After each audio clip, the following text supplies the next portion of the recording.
तो C option इसका ठीक रहेगा हमारा। अगला एक सवाल आपसे पूछा है कि which shortcut key is used in MS Excel open file find and replace window. Excel के अंदर फाइंड एंड रिप्लेस का काम जो है ना वो किससे होता है?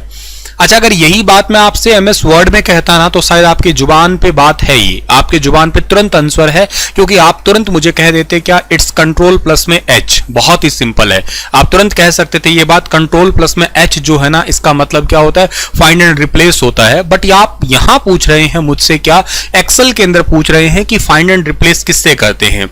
फटाक से आंसर करिएगा, बहुत सारे बच्चों का आंसर आया है यहाँ पे। शिफ्ट प्लस में F5 आया है, किसी का ऑप्शन है बी और किसी ने ऑप्शन ए भी दिया होगा यहाँ पे, बट इसका ठीक आंसर तो बी ही है। जिसने बी दिया है उसका बिल्कुल ठीक आंसर है।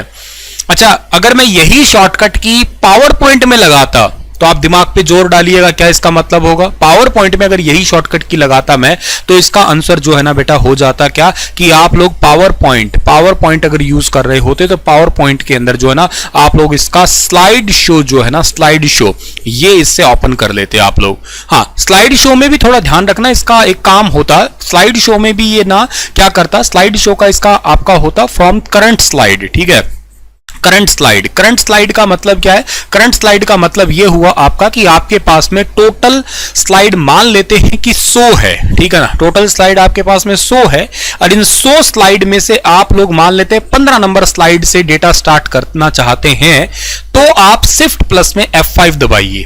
हाँ, अगर पहली से स्लाइड करना स्टार्ट करना चाहते हैं, मतलब आप लोग स्टार्टिंग से ही स्टार्ट करना चाहते थे, तो आपको अच्छे से पता है क्या होगा, तो आपको अच्छे से पता आंसर होगा F5 होगा। मेरी बात समझ गए ना, बहुत ढंग से समझ गए होंगे, बहुत ही बढ़िया बात है। ये बात समझ गए तो आप लोग, ठीक है ना। जैसे आपके कंट्रोल प्लस में F5 अगर एक्सेल में करते तो रिस्टोर ओपन एक्सेल वर्कशीट, जो से आपका वो रिस्टोर करने वाला ऑप्शन होता है ना, वो मैक्सिमाइज करने वाला, वो कंट्रोल प्लस F5 से करते। F6 से आप स्विच करते विंडो में, F7 से आप लोग जो है ना मूव करते एक्सेल विंडो में। इनमें से एमएस एक्सेल में कौन सा एक वैलिड फंक्शन नहीं है, बताइएगा आप लोग। वैलिड फंक्शन इनमें से कौन सा नहीं है, जवाब दीजिएगा आप लोग, कौन सा ठीक रहेगा। सभी को गुड इवनिंग, नमस्कार, राधे राधे। रिक्वेस्ट आपसे रहेगी कि प्लीज इस चैनल को आपने अभी तक नहीं सब्सक्राइब किया है तो प्लीज कर लेना, text book super coaching channel को। के अलावा प्यारे दोस्तों, आप लोगों ने वीडियो को लाइक नहीं किया है तो करना। और के अलावा अगर आप कोई भी कोर्स लेना चाहते हैं टेक्स्ट बुक पे तो आप बेझिझक मेरा कूपन कोड यूज कर सकते हैं सुनील बी, इससे आप लोगों को मैक्सिमम डिस्काउंट मिलेगा ऑन द स्पॉट। और मेरा Telegram handle Sunil sir text book है, जहां पे इस क्लास का PDF भी मिल जाएगा आपको। जी, सवाल का ठीक जो आंसर है ना आपका, किसी ने डी ऑप्शन दिया है, किसी ने बी दिया है। इसका ठीक आंसर जो है ना आपका सी ऑप्शन सही है, सबट्रैक्ट ऑप्शन जो है ना ये वाला ठीक है आपका। देखो, सम नाम का फंक्शन होता है, काउंट भी होता है और काउंट ए भी होता है, सबट्रैक्ट नहीं होता है। तो सर सबट्रैक्ट करने के लिए क्या करते हैं, सबट्रैक्ट करने के लिए हम लोग सिंपल माइनस सिंबल का ही इस्तेमाल किया करते हैं, ये बात आप लोग याद रखिएगा। सबट्रैक्ट जो है ना के लिए सिर्फ माइनस फंक्शन ही यूज होगा। सम, काउंट और काउंट ए ये क्या है, ये आपके तीनों जो है ना, जैसे सम का तो मतलब जोड़ना हो गया, काउंट का मतलब है कि एक्सेल के अंदर जो भी नंबर्स दिए हुए होते हैं आपको उनको काउंट करके बताना, कितने नंबर है, 4 5 6 12 16 17 18 ऐसे इन नंबर्स को ही बताना। और काउंट ए क्या करता है, काउंट ए आपका करता है डियर कि ये नंबर प्लस में जो अल्फाबेट होता है उनको दोनों को काउंट करके बताना। ठीक है ना, कि नंबर प्लस अल्फाबेट है उनको काउंट करके बताने का काम किसका है, काउंट ए का है। मतलब जो भी कुछ है सबको काउंट करना, काउंट ऑल कहिएगा, काउंट ए है, काउंट सिर्फ और सिर्फ नंबर्स बताएगा एक्सेल में आपका। नेक्स्ट आपका है कि पावर पॉइंट 2007 या इसके बाद के वर्जन है, what is the use of rehearsing timing. Power point के अंदर एक रिहर्सिंग टाइमिंग होता है, इसका क्या मतलब रहेगा आपका यहाँ पे, ठीक है ना।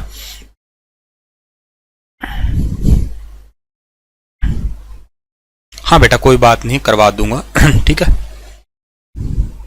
बताइएगा रिहर्सिंग टाइमिंग क्या होता है, ठीक है ना। पढ़िए, आज बहुत सारे क्वेश्चन करेंगे, बहुत सारा रिवीजन करेंगे, पढ़ते रहिए, समझते रहिएगा, ठीक है ना। रिहर्सिंग टाइम, पावर पॉइंट में रिहर्सिंग टाइम बेटा होता है जो आप एनिमेशन के अंदर जो लगाते हैं ना उसको आप रिहर्सिंग टाइम कहते हैं। मतलब जो फॉर एग्जांपल मैं पढ़ा रहा हूं, पढ़ाते समय पे मैं इस क्वेश्चन को सेट कर देता कि 10 सेकंड के बाद में ये स्लाइड आती, 15 सेकंड बाद ये स्लाइड आती, ऐसे अपने आप में सेट कर देता। इसमें ऑब्जेक्ट आते हैं, मतलब ठीक है ना, स्लाइड नहीं कहूंगा, एनिमेशन मतलब ऑब्जेक्ट। तो ये जब हर एक ऑब्जेक्ट का टाइम सेट कर देता हूं ना, इसको ही आप रिहर्सिंग टाइम कहते हैं। और इस बात को बिल्कुल भी मत भूलिएगा आप लोग यहाँ पे, ठीक है ना, ठीक है ना, कि एक बात याद रखना, पहली जो बात है आपकी जिसको आप लोग कहते हो क्या, ट्रांजिशन के नाम से जाना करते हो, ठीक है ना, पहली बात आपकी रहती है ट्रांजिशन है, और एक बात आपके पास में रहती है क्या, एनिमेशन रहती है, ठीक है ना, एक है ट्रांजिशन और एक एनिमेशन है। अब ये ट्रांजिशन का मतलब ये है कि जो इफेक्ट स्लाइड पे लगे उसको ट्रांजिशन कहा करते हो, और जो स्लाइड में ऑब्जेक्ट होता है, ऑब्जेक्ट पे जो इफेक्ट लगे उसको आप एनिमेशन कहा करते हो। नहीं भूलोगे ना इस बात को आप लोग, स्लाइड पे लगे उसको क्या कहते हो, ट्रांजिशन कहते हो, और स्लाइड में जो ऑब्जेक्ट होता है, ऑब्जेक्ट पे लगे उसको आप लोग क्या कहते हो, उसको आप लोग एनिमेशन के नाम से पुकारा करते हो, ये मत भूलना आप लोग, ठीक है। अगला सवाल क्या है, power point theme could be found under, power point में थीम जो होती है ना वो कहां पाई जाती है, पावर पॉइंट में थीम कहां होती है, ट्रांजिशन टैब में, डिजाइन टैब में, इंसर्ट टैब में या एनिमेशन टैब में, थीम्स कहां पे होती है। डू फास्ट, जल्दी जल्दी आंसर करिएगा आप लोग, सभी के सभी स्पीड बढ़ा के आंसर करिएगा। क्या इसका ठीक आंसर रहेगा, पावर पॉइंट में थीम जो है ना वो कहां पे अवेलेबल रहती है, बताइएगा आप लोग, पावर पॉइंट में थीम कहां रहती है। बहुत बढ़िया, सही जवाब है आप सभी का, it's design tab. Power point में थीम रहती है डिजाइन टैब में। थीम का मतलब आप लोगों को अच्छे से पता होगा कि आपको अक्सर कैसे दिखाना है, रिप्रेजेंट कैसे करना है। जैसे ये आपका पावर पॉइंट, इसमें एक डिजाइन टैब रहती है, वहां ऐसे बहुत सारे ऑप्शंस आपके पास अवेलेबल रहते हैं, उस पर क्लिक करिएगा और आप वो थीम अडॉप्ट कर लीजिएगा। थीम में आपका देखो ध्यान रखना, फॉन्ट साइज, कलर और बैकग्राउंड कलर और थीम, इन सब में कुछ फर्क है क्या? हाँ सर फर्क है। देखो बैकग्राउंड कलर में तो केवल बैकग्राउंड बदलेगा, फॉन्ट तो सब कुछ सेम ही रहेंगे। फॉन्ट साइज और मतलब फॉन्ट पे फर्क पड़ेगा, बैकग्राउंड पे कोई फर्क नहीं पड़ेगा। थीम में क्या होता है, थीम में इन दोनों में फर्क पड़ जाता है। उसी थीम के अकॉर्डिंग फॉन्ट आ जाते हैं, फॉन्ट का शेप आ जाता है, साइज आता है, फॉन्ट का नेम आ जाता है, बैकग्राउंड इफेक्ट है वो बदल जाते हैं। तो इन बातों में फर्क समझना, ये बात पेपर में ऑलरेडी पूछी जा चुकी है कि बैकग्राउंड, थीम और font size, font colour change करने में डिफरेंस क्या है। तो इनमें बहुत बड़ा डिफरेंस तो यही है, बैकग्राउंड में सिर्फ और सिर्फ बैकग्राउंड बदलेगा, फॉन्ट पे कोई असर नहीं पड़ेगा। फॉन्ट बदलोगे तो जाहिर सी बात ये फॉन्ट ही बदला जाएगा, बैकग्राउंड का तो क्या ही असर है। और थीम बदलोगे तो मतलब ये दोनों में फर्क पड़ जाएगा अकॉर्डिंग टू दिस थीम। ठीक बात है। तो चलिए ये बात तो आप लोगों को यहां से याद कर लेना है डियर, ठीक है ना। सो ये याद करना, हाँ जी आज ये डबल डोज है, राधे राधे डियर, ठीक है ना। 10 बजे तक की ये क्लास है, बने रहना मेरे साथ में, बहुत सारे क्वेश्चनों का रिवीजन करवाने वाला हूं। विच menu in Microsoft PowerPoint 2016 provide you option like table, picture, shape and new slide. Microsoft PowerPoint 2016 में कौन सा मेन्यू आपको इन सभी में दिखाई देता है, ये कहां रहता है आपका बताइएगा आप लोग, ठीक है ना। That is the very very important.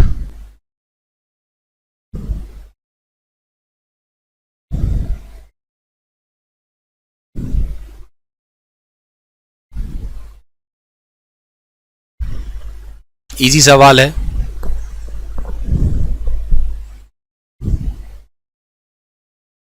जी शाबाश, ये सवाल ठीक आंसर रहेगा इंसर्ट। ये इंसर्ट में जाओगे आप लोग तो यहाँ पे आपको new slide, table, picture, screenshot या shape, icon, 3D model, smart art, chart, zoom, comment, text box, header, footer, word art, date, time, slide number, object, equation, symbol, video, audio, ये सारे ऑप्शन आपको कहाँ दिखाई दे रहे हैं, ये सारे ऑप्शन आपको इंसर्ट के अंदर दिखाई दे रहे हैं। तो ये सारे ऑप्शन इंसर्ट टैब के अंदर होते हैं, याद रखिएगा आप लोग। अगली बात आती है आपकी यहाँ पे, अच्छा इसमें एक बात और है सीखने की आपके लिए कि पावर पॉइंट कौन से ईयर में आया था। तो पावर पॉइंट आया था आपका 1987 के अंदर आया था। लेके आने वाले पर्सन कौन थे, लेके आने वाले पर्सन का नाम है रॉबर्ट गैस्किन्स, ठीक है ना। रॉबर्ट गैस्किन थे और के साथ में एक पर्सन और थे जिनका नाम है डेनिस ऑस्टिन, ठीक है ना। रॉबर्ट गैस्किन और डेनिस ऑस्टिन, ये दो लोगों ने इस पावर पॉइंट की खोज की थी। ये बात पेपर के लिए जरूरी हो सकती है, थोड़ा ध्यान रखना इस बात पे, ठीक बात है।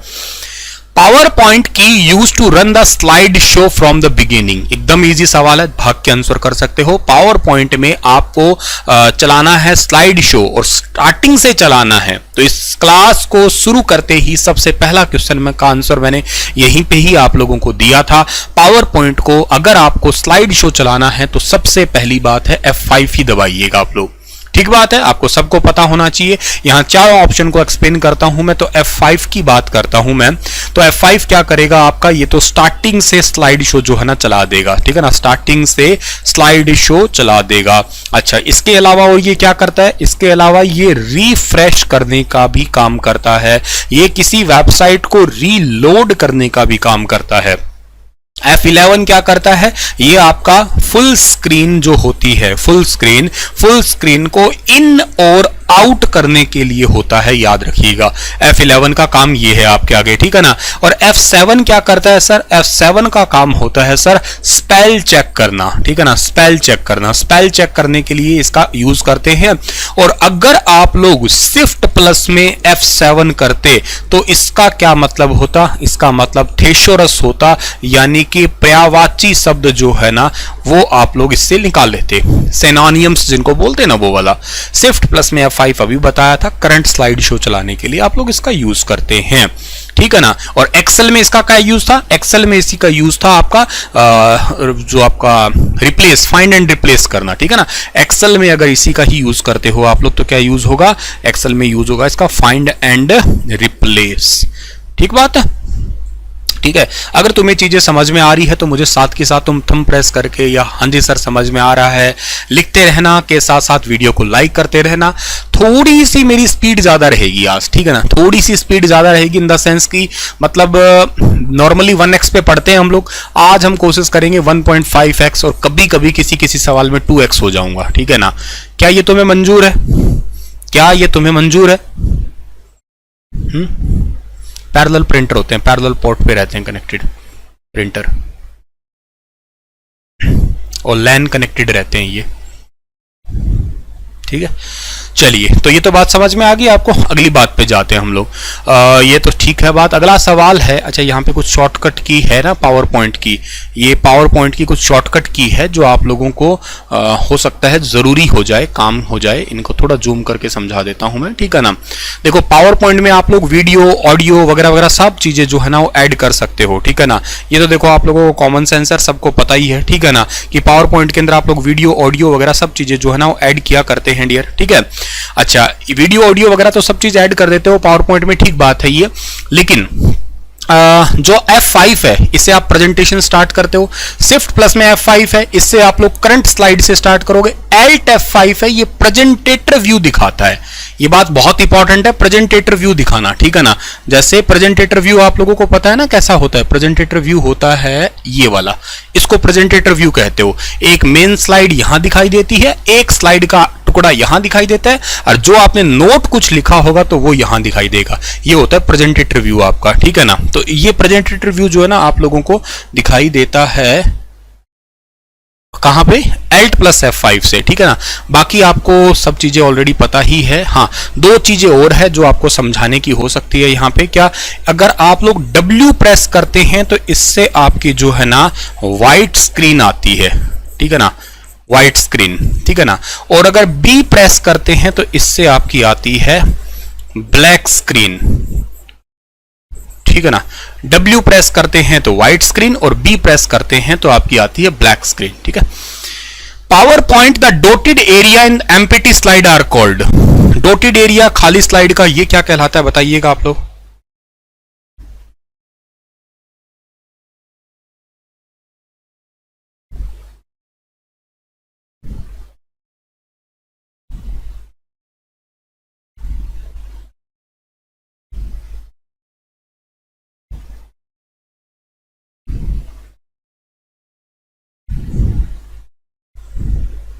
जी, इसको आप लोग कहा करते हो प्लेस होल्डर। शाबाश, बहुत ही इंपॉर्टेंट है, सिंपल है, आपको पता ही है, ठीक है ना।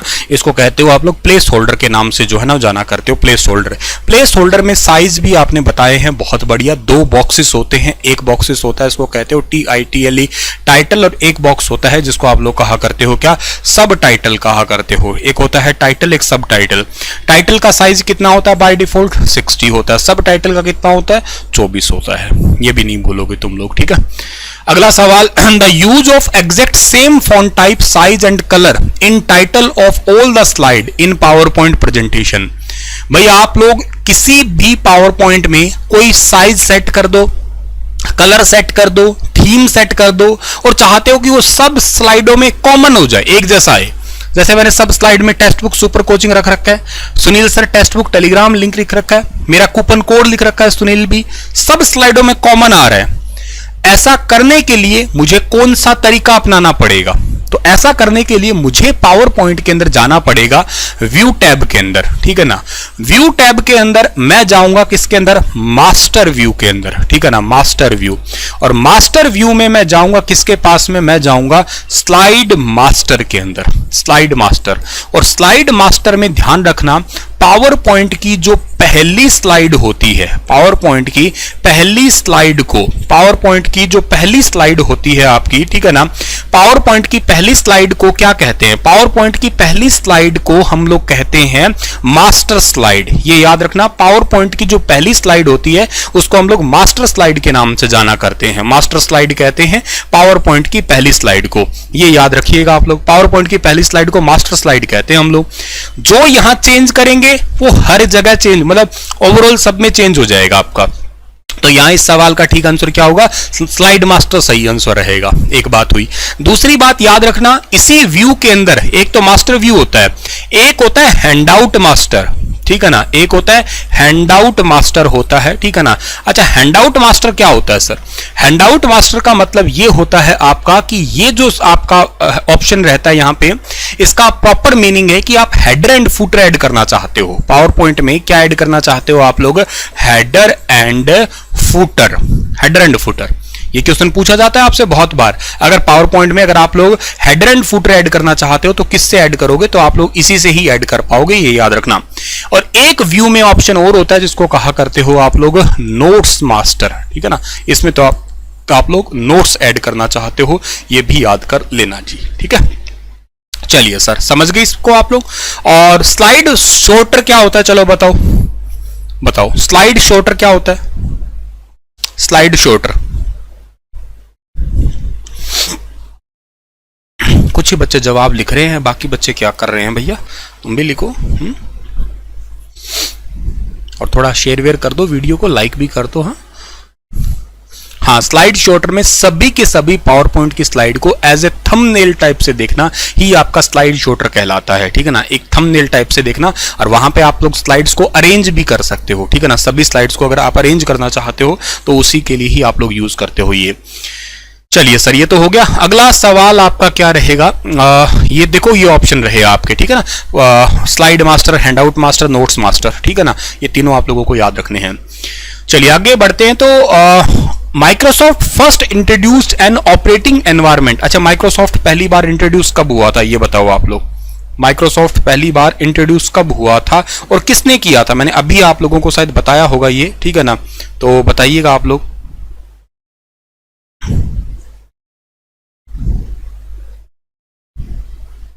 ये मैंने आपको अभी थोड़ी देर पहले ही बताया था।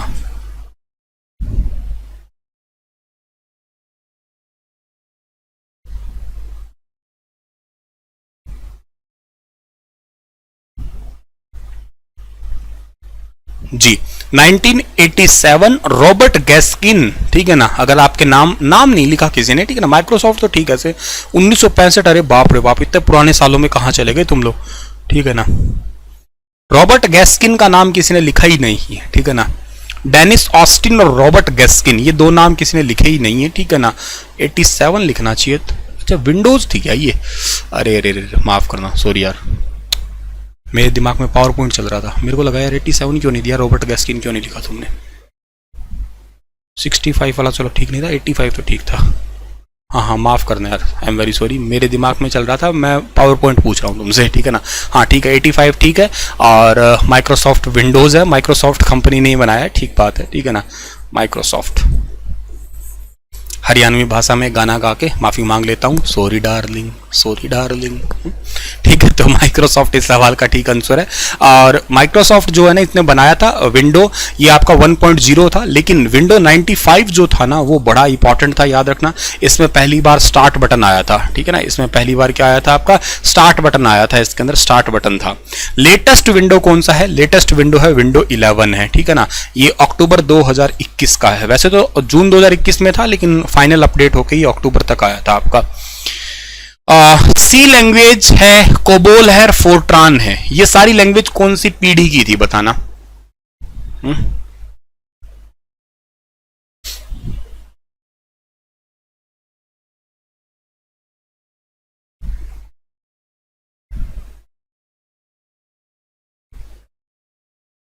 बताओ। रात को ज्यादा होगी सर आपकी। चलो बताओ।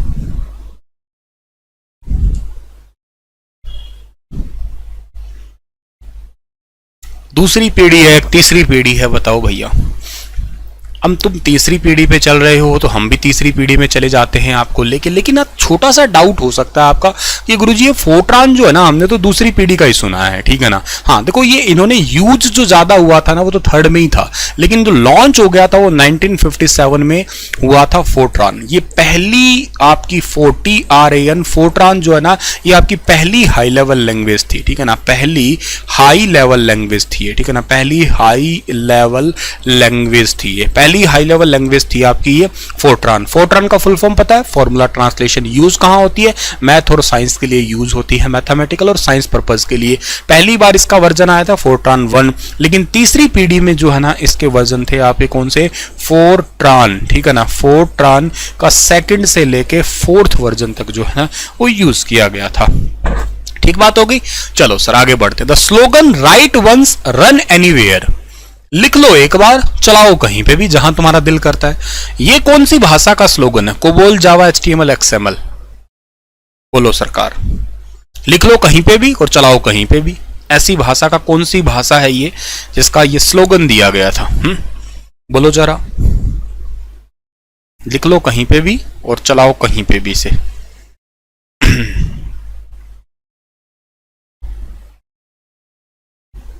सही है। ये सवाल का ठीक आंसर जो रहेगा ना वो रहेगा जावा, ठीक है ना। जावा, मर जावा, मिट जावा, सदके जावा, नहीं तुम भाड़ पे जाओ ऐसे करने वाले। जावा लैंग्वेज कब आई थी सर? 1991 में थी। वैसे तो देखा जाए तो इसका स्टार्टिंग में नाम ना था ग्रीन टॉक, ठीक है ना। स्टार्टिंग में इसका नाम क्या था? Green talk. बाद में इसका नाम बदल के कर दिया गया OAK कर दिया गया, ठीक है ना। और बाद में 1995 में इसका फाइनली नाम पड़ा था क्या? जावा। जावा, जावा कैसी लैंग्वेज है सर? जावा एक हाई लेवल लैंग्वेज है, ठीक है ना। बहुत बढ़िया लैंग्वेज नहीं है। एक दिन मैंने पूछा एक से, जावा कैसी है सर? कहते जावा सर बहुत बढ़िया है। अरे हरामखोर, पेपर में बहुत बढ़िया थोड़ी ना आता है। हाई लेवल लैंग्वेज है ये, ठीक है ना, हाई लेवल है।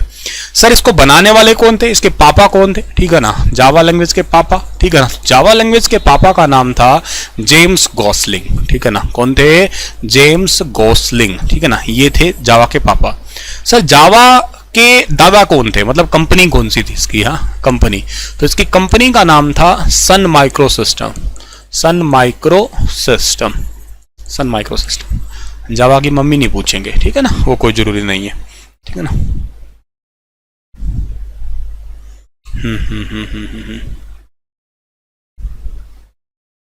सर शेयर कर दी क्लास, बहुत बढ़िया किया यार तुमने, शेयर करके निहाल कर दिया। अच्छा पूछ रहा है, बता रहे हो, जो भी कर रहे हो कर दो, ठीक है। चलिए अच्छी बात है। COBOL common business oriented language, HTML hypertext markup language, XML होता है एक्सटेंसिबल मार्कअप लैंग्वेज, ठीक है। अगला है कि while working on Microsoft word which among the following is the command for undo. Undo के लिए कौन सी कमांड होती है? एकदम बढ़िया और इजी सवाल है, कुछ मुश्किल है ही नहीं इसका, ठीक है ना। वेरी गुड इवनिंग रोहित जी। कोई बात नहीं, लेट हो गए रोहित जी आप। भाभी ठीक है? हाँ देख सकते हो, कोई मना ही नहीं है बच्चा। हाँ देख सकते हो करिश्मा जी। इस सवाल का ठीक आंसर जो है ना रहेगा कंट्रोल प्लस में क्या आपका। अच्छा आपको रीडू अंडू के बारे में अच्छे से पता है यार। Z है, रीडू करोगे तो Y कर दोगे, A सिलेक्ट ऑल कर दोगे, C कॉपी कर दोगे, ठीक है। अगला सवाल है कि पुश एंड पुल सर्विसेज जो होती है आपकी in context of banking are used in which among the following generally. Banking में अगर पुश और पुल सर्विसेज है ना वो कहां यूज की जाती है डियर, ठीक है ना। Sir I am facing in Excel problem. Excel की मेरी वीडियो बनी पड़ी होगी, आप एक टेक्स्ट बुक पे सर्च करो Sunil Bishnoi text book Excel, आपको मिल जाएगी मेरी क्लासेस और उनको देख लो। थ्योरी क्लासेस भी मिल जाएगी, तो और कुछ ऑब्जेक्टिव क्लासेस भी रहेंगी, चेक कर लो। बहुत सारी क्लासेस ली है मैंने, तो आपको मदद मिलेगी। तो इस सवाल का ठीक आंसर क्या रहेगा? मोबाइल बैंकिंग, ठीक है ना, mobile banking. Push and pull services mobile banking में यूज करते हैं। Which among the following has been standardized in IEEE 802.3 specification? IEEE मतलब क्या होता है? IEEE institute of electrical and electronics engineers, इसका फुल फॉर्म है। Institute of electrical and electronics engineers इसका फुल फॉर्म है। और 802.3 स्पेसिफिकेशन है इसका। क्या स्पेसिफिकेशन में आंसर ठीक रहेगा? ब्लूटूथ है, इथरनेट है, वाईमैक्स है, या ऑल ऑफ द अबोव है? किसमें क्या आते हैं ये? बोलो जी, आंसर क्या रहेगा? बोलो दोनों जरा।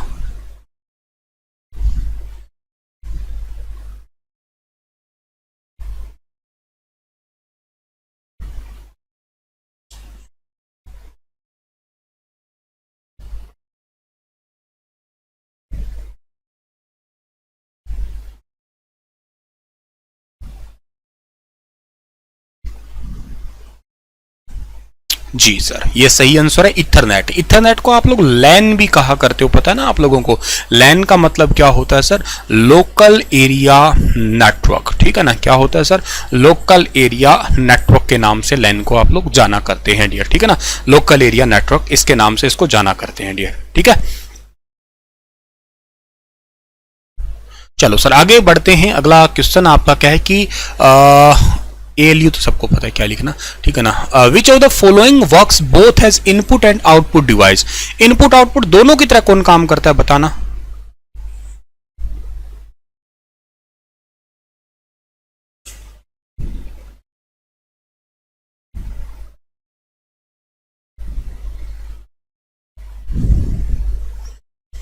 शाबाश, बहुत बढ़िया भैया, जबरदस्त तुम तो ठहरे, ठीक है ना।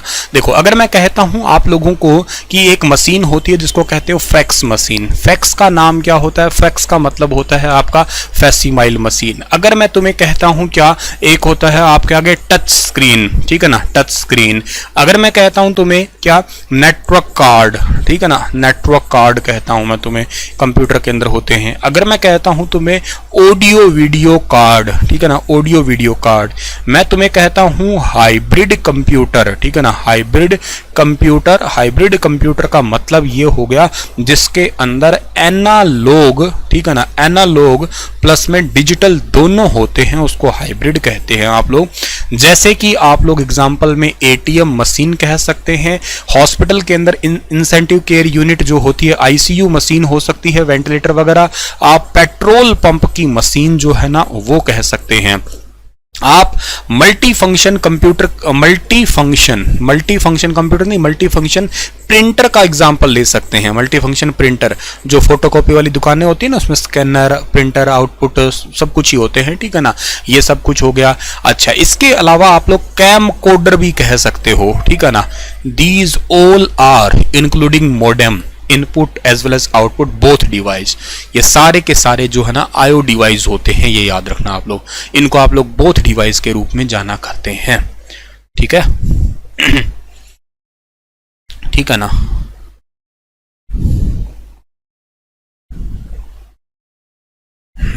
इनको लिख लो आप लोग।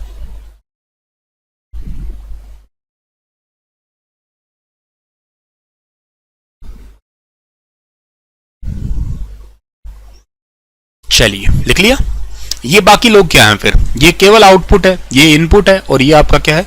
ये कीबोर्ड है, ठीक है। चलो सर आगे बढ़ते हैं। अगला सवाल क्या है? Which one of the following option is not available in MS word 2007? MS word 2007 के अंदर इनमें से कौन सा अवेलेबल नहीं है, ये बताइए। MS वर्ड 2007 के अंदर इनमें से कौन सा ऑप्शन अवेलेबल नहीं है? नहीं है ये पूछा आप लोगों से।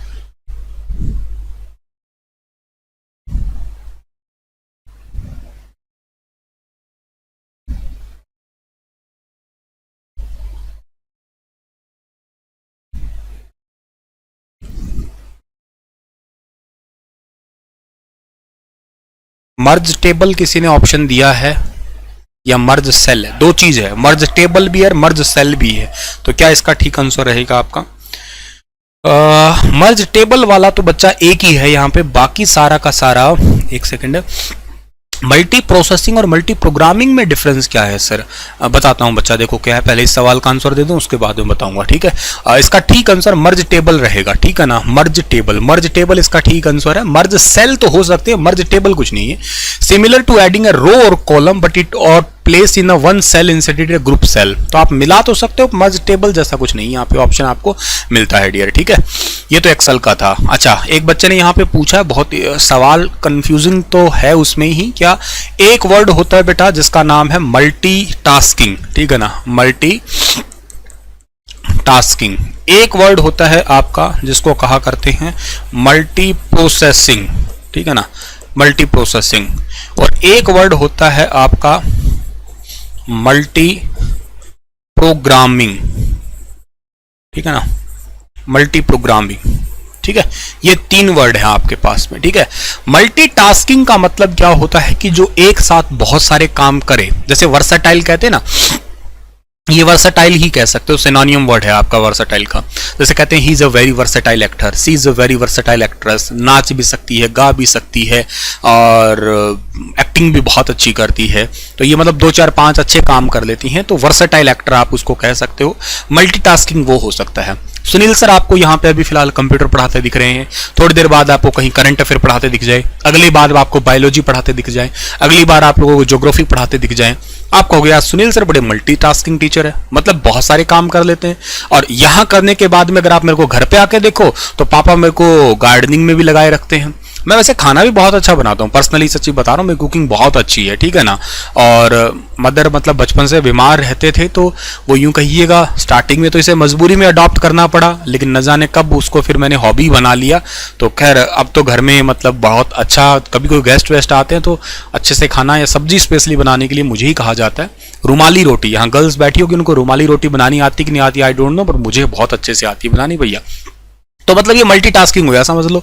अच्छा, ये तो समझ गए, बहुत ही क्लियर वर्ड है। मल्टी प्रोसेसिंग क्या है?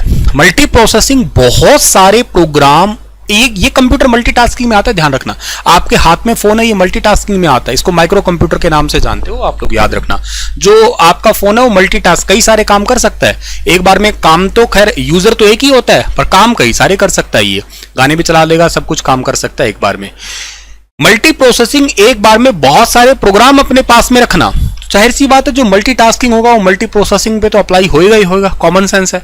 जैसे मान लो कि मैंने कहा कि मुझे बायोलॉजी आती है, जैसे मैंने कहा मुझे करंट अफेयर आते हैं, जैसे मुझे कहा कि मुझे गार्डनिंग आती है, मुझे खाना बनाना आता है, तो ये जब मेरे को आता है, बायोलॉजी अगर आती है तो मतलब बायोलॉजी की चीजें मुझे याद होगी ना दिमाग में, तभी तो मतलब मैंने प्रोग्राम स्टोर कर रखा होगा ना। तो मल्टी प्रोग्रामिंग बहुत सारे प्रोग्राम्स को स्टोर करना, ये बात आप लोगों को याद कर सकते हो, मल्टी प्रोसेसिंग कह दोगे इसको आप लोग। और नाउ मल्टी प्रोसेसिंग क्या हो, नहीं मैंने मल्टी प्रोसेस ये प्रोग्रामिंग समझाया था, ये प्रोसेसिंग ये वाला, ठीक है ना। प्रोग्रामिंग समझाया मैंने अभी तुम्हें, बहुत सारे प्रोग्राम्स को अपने पास में रखना वो प्रोग्रामिंग होता है। मल्टी प्रोसेसिंग बहुत सारे प्रोग्राम को एक साथ रन करना एट द सेम टाइम, और ये औकात केवल एक ही की होती है, और वो औकात होती है केवल और केवल किसकी बेटा? सुपर कंप्यूटर की होती है। किसकी होती है? सुपर कंप्यूटर की, बाकी किसी की नहीं है पल्ले की बात। अब मैंने कहा कि ये कंप्यूटर मेरे बहुत सारे काम कर सकता है, मैंने कहा कि मैं बहुत सारे काम कर सकता हूं, पर मैं एक बार में कितने काम कर सकता हूं? एक बार में या तो मैं पढ़ा ही सकता हूं, अब मैं कंप्यूटर पढ़ा रहा हूं तो कंप्यूटर ही पढ़ा रहा हूं। ऐसा तो नहीं है कि मैं अभी आपको पढ़ाने लगा कंप्यूटर और अगले ही पन्ने पे मैं आके आपको पढ़ाने लगा कि बेटा देखो सर्कुलेटरी सिस्टम ये होता है हमारा, उसके अंदर आपका ये बाइकस्पिड वाल्व है, ट्राइकस्पिड वाल्व है, ब्लड यहां से आ रहा है वहां। अरे सर जी क्या बता रहे हो, कंफ्यूज, मतलब दोनों चीजें तो मैं नहीं समझा सकता एक टाइम पे ना आप लोगों को, सही है। लेकिन सुपर कंप्यूटर पैरेलल प्रोसेसिंग कर सकता है, बहुत ज्यादा प्रोसेसिंग, मतलब million billion trillion calculation with in A second कर सकता है, इसलिए वो सुपर कंप्यूटर है। तो मल्टीटास्किंग बहुत सारे काम कर सकना, मल्टी प्रोग्रामिंग बहुत सारे प्रोग्राम अपने पास में रख पाना, और मल्टी प्रोसेसिंग साइमल्टेनियसली उन सभी प्रोग्राम को एक साथ रन करवाना, हेल्प उसमें होती है किसकी? आपकी सुपर कंप्यूटर की। बात समझे?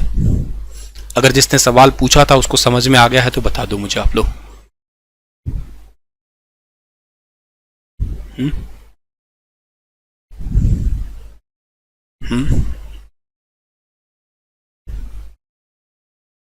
अच्छा, मैं खाना खाता हूं और सोता भी हूं, इसका मतलब मैं मल्टीटास्किंग हुआ सर? अरे बेटा आप तो धन्य हो, मैं आपको आगरा में ढूंढ रहा था, नासा वाले भी आपको ढूंढ रहे थे, कहता हमें एक साइंटिस्ट की जरूरत है, आप यहां बैठे हो। मतलब आए थे मेरे पास नासा वाले अभी, ठीक है ना, कि सर एक बंदा था, मतलब वो जो सो भी लेता है और खा भी लेता है, ऐसे मल्टीटास्किंग की बहुत ज्यादा जरूरत थी हमें।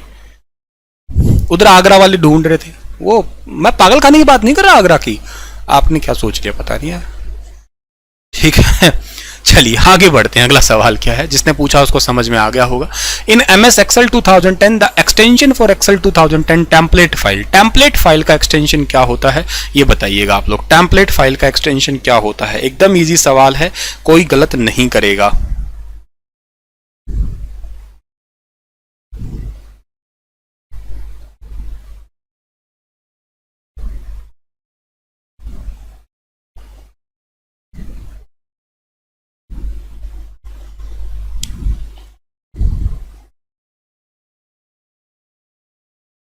इसका नाम भी कुमार है, हाँ ये कुमार नाम में कुछ गड़बड़ लग रही है मुझे। हम उनसे मोहब्बत करके दिन रात पढ़ा करते हैं, बेटा पढ़ो पढ़ो, बढ़िया है पढ़ो।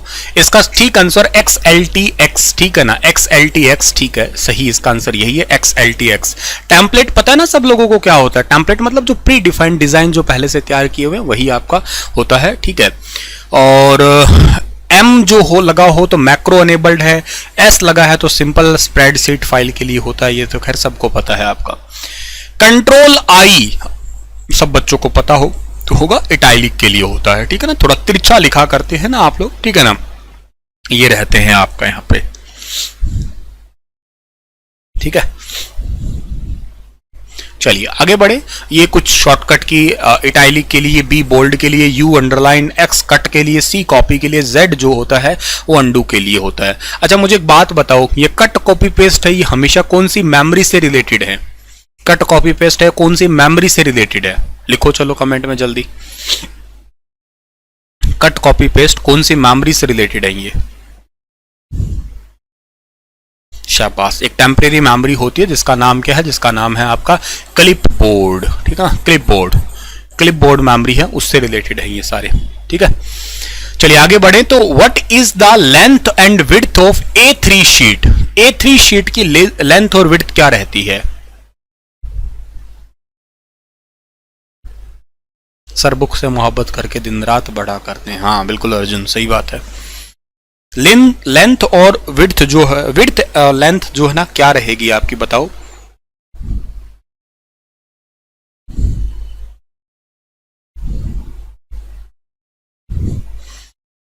क्या आंसर दिया, इसका आंसर दो आप लोग। नहीं A3 पेज पूछा है, A4 नहीं पूछा है आप लोगों से, ठीक है ना, A4 वाला तो आप 8.5 गुना 11 कह देते, लेकिन मैं यहां पूछ रहा हूं आप लोगों से A3 पेज। राजदेव है क्या नाम का, राजदेव है शायद, हाँ राजदेव प्रसाद, इनका जवाब है। कुमार पाल है एक कुमार प्रियम है, ठीक है भाई, जिन्होंने आंसर इसका किया है ये वाला ऑप्शन उसका ठीक आंसर है, ठीक है ना। 11.69 गुना 16.54 ये लेंथ और विड्थ रहती है इंचेस में आपकी किसी पेज की, जिसमें A3 पेज जिसको कहते हो आप लोग, ठीक है ना। अगला है कि which of the following is an example of search engine. लो भैया एकदम बढ़िया और इजी सवाल है, सर्च इंजन का जो है ना इसमें से आप लोगों से पूछा है एग्जाम्पल कौन सा होगा, और बहुत सारे सर्च इंजन मुझे बताना आप लोग, ठीक है ना, सर्च इंजन बहुत सारे बताना आप लोग यहाँ पे। सर मैं 2 मंथ से आपकी डेली वीडियोस देख रहा हूँ, रिकॉर्डिंग, आपकी टीचिंग स्टाइल बहुत ही अच्छी है, थैंक यू सो मच। शुक्रिया जयंत त्रिपाठी जी, बहुत बहुत धन्यवाद, इतना अच्छा फीडबैक देने के लिए धन्य हुए हम, अच्छा लगा, सपोर्ट मिलता है आपकी बातों से और आपके फीडबैक देने से, तभी तो मैं हर बार कहता हूं कि पढ़ो, पढ़ने के बाद ऑफलाइन कमेंट करके फीडबैक जरूर दिया करो, इससे एनर्जी बड़ी बूस्ट होती है, अच्छा बहुत लगता है आपके फीडबैक से। सर आज मैं पहली बार आया हूं, स्वागतम आपका, बाहरों फूल बरसाओ। ठीक है ना। चलिए, इस सवाल का ठीक जो आंसर आपका है वो है गूगल। ठीक है ना, इसको पहले हम गुलगुली कहा करते थे। ठीक है ना, स्कूल टाइम पे मुझे याद है जहां तक। ठीक है ना, इसको हम लोग गुलगुली के नाम से जाना करते थे। बिल्कुल, आपने बहुत सारे सर्च इंजन लिखे हैं, जैसे कि आप लोगों ने याहू लिखा होगा, जैसे कि आप लोगों ने बींग लिखा होगा माइक्रोसॉफ्ट का, जैसे कि आपने ASK लिखा होगा, जैसे कि आपने बाइडू भी लिखा होगा। अच्छा, बाइडू ने ना रिसेंटली एक प्रोजेक्ट बनाया है, मुझे बहुत इंपॉर्टेंट है, याद भी आ रहा है। एक प्रोजेक्ट बनाया है, जैसे माइक्रोसॉफ्ट का चैट जीपीटी है ना, कुछ इस प्रकार के अर्ने करके प्रोजेक्ट, हाँ अर्ने नाम का एक प्रोजेक्ट बनाया इन्होंने, उसी टाइप से, उसी को टक्कर देने के लिए, चैट जीपीटी को टक्कर देने के लिए बाइडू ने बनाया। चाइना का है बाइडू, ये बहुत इंपॉर्टेंट है। ठीक है, इसके अलावा मामाजी, ठीक है ना, मामाजी नाम का भी एक सर्च इंजन है। गुरुजी भी नाम का एक सर्च इंजन है। डुगडुग भी नाम का एक सर्च इंजन है आपका। ठीक है ना, एक वेब किट बड़ा इंटरेस्टिंग है। वेब किट एप्पल की तरफ से दिए जाने वाला है। ये जब आप सफारी ब्राउजर ऑफलाइन यूज करते हो ऑफिशियली, तो उसका ऑफिशियल सर्च इंजन का नाम वेब किट ही है। अल्ता विस्ता है, ठीक है ना, अल्ता विस्ता भी एक सर्च इंजन का नाम है। ये सारे सर्च इंजन है। मोजिला फायरफॉक्स वेब ब्राउजर है। तो वेब ब्राउजर एक एप्लीकेशन सॉफ्टवेयर है, उसके अंदर एक वेबसाइट जो होती है वो सर्च इंजन होती है। मतलब वेब ब्राउजर में ही सर्च इंजन चलता है, ध्यान रखना, दोनों में ये फर्क है थोड़ा सा। इंटरनेट एक्सप्लोरर, ये 1998 की विंडो थी, उसके अंदर आया था आपका, और आजकल ये नदारद है, गायब हो गया। इसको गायब कब किया गया? इसको गायब किया गया मई 2019 में। मई 2019 में इसको गायब कर दिया। तो मतलब सर गायब करके कहां भेज दिया इसको? इसकी जगह कोई और आ गया। कौन आ गया? इसकी जगह पे आ गया एज नाम का ब्राउजर आ गया। कौन आ गया बताओ? एज नाम का ब्राउजर आ गया इसकी जगह पे। ठीक है ना, ओपेरा मिनी भी एक ब्राउजर है। ये सारे ब्राउजर का ही नाम है आपका, ये याद कर लेना डियर। हाँ बिल्कुल सही बात कही है बेटा। सर्च इंजन ऐसे उपकरण हैं जो कि उपयोगकर्ताओं को इंटरनेट की जानकारी खोजने की अनुमति दिया करते हैं। बिल्कुल बिल्कुल सही बात कही है तुमने, एकदम बढ़िया। चलो सर अगला सवाल बताओ फिर आप लोग। ठीक है ना, अगला सवाल क्या है? मोजिला फायरफॉक्स कब आया था? इनकी सालों की बात करें तो 31 मार्च 1998 को निकल के आया था ये। ठीक है ना, इंटरनेट एक्सप्लोरर विंडो 95 के दौरान आ तो गया था, लेकिन स्टार्ट इसको 1998 में किया था। ओपेरा मिनी 1995 का है। चलिए अगला सवाल क्या है कि which of the following option is used to move data from one place to another. एक जगह से दूसरी जगह तक आपको अगर डेटा मूव करना है तो आप लोग इनमें से जो है ना क्या यूज करेंगे, क्या इस्तेमाल करेंगे बताइए। एक जगह से दूसरी जगह अगर आपको डेटा मूव करना है तो क्या आप लोग इसमें से इस्तेमाल करेंगे?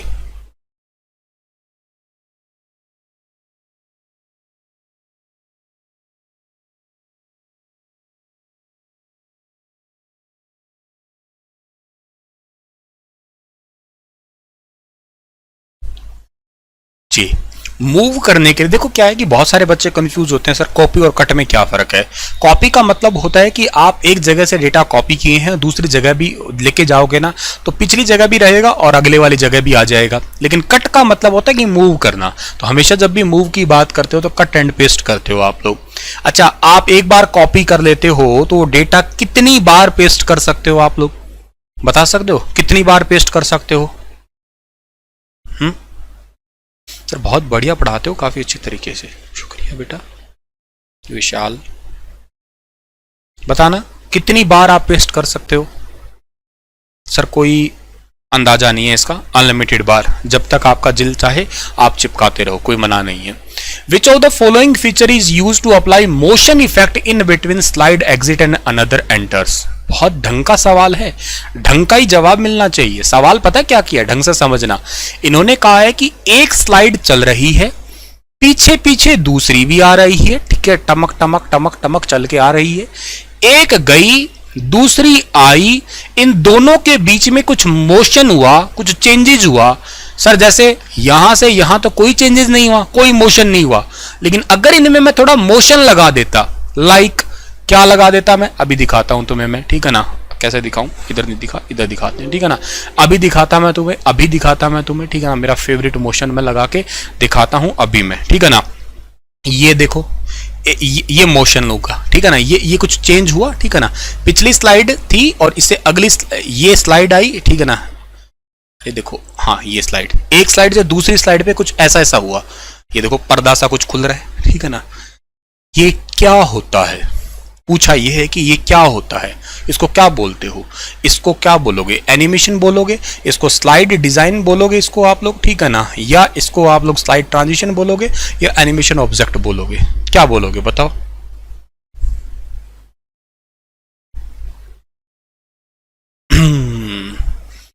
जी, ये होता है ट्रांजिशन, ठीक है ना। कौन सा transition? It's slide transition. Object पे कुछ लग रहा होता तो एनिमेशन कह देते आप लोग, ठीक है ना। ये तो लगता है किसके ऊपर, आपका स्लाइड पर लगता है, ठीक है ना। और एनिमेशन किस पे लगता है? एनिमेशन लगता है, एनिमेशन स्कीम नहीं, ये नहीं होता, ये ऑप्शन को एक्सप्लेन करना चाहिए मुझे। ये लगता है ऑब्जेक्ट पे, ऑब्जेक्ट पर लगने वाला इफेक्ट, ठीक है ना, लगने वाला इफेक्ट, ठीक है ना। ऑब्जेक्ट पर लगने वाला जो इफेक्ट होता है ना, उसको आप लोग क्या कहते हो, उसी को आप एनिमेशन कहते हो, ठीक है। तो ये बाकी तो सारे ऑप्शन आपके पास में है ही, ठीक है ना। जैसे एनिमेशन स्कीम है, pattern to object and text, object और टेक्स्ट के ऊपर लगने वाला है। Slide design, the overall layout of the design, slide design का मतलब है पूरी स्लाइड का लेआउट तैयार जो किया आपने वो है। एनिमेशन ऑब्जेक्ट, किसी एक ऑब्जेक्ट पे, मतलब किसी एक पीपीटी में आपने कुछ काम किया वो।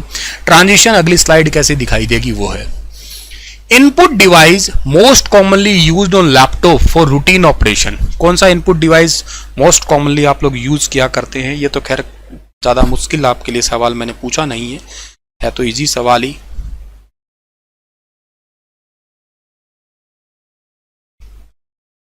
पर फिर भी बताओ, क्योंकि ऑप्शन में सिलेक्टिव ऑप्शन आ जाएंगे। रील्स के ज़माने में ट्रांजिशन की बहुत जानकारी जरूरी है, सब जानते ही हैं इसके बारे में, अच्छी बात है जानते हो तो।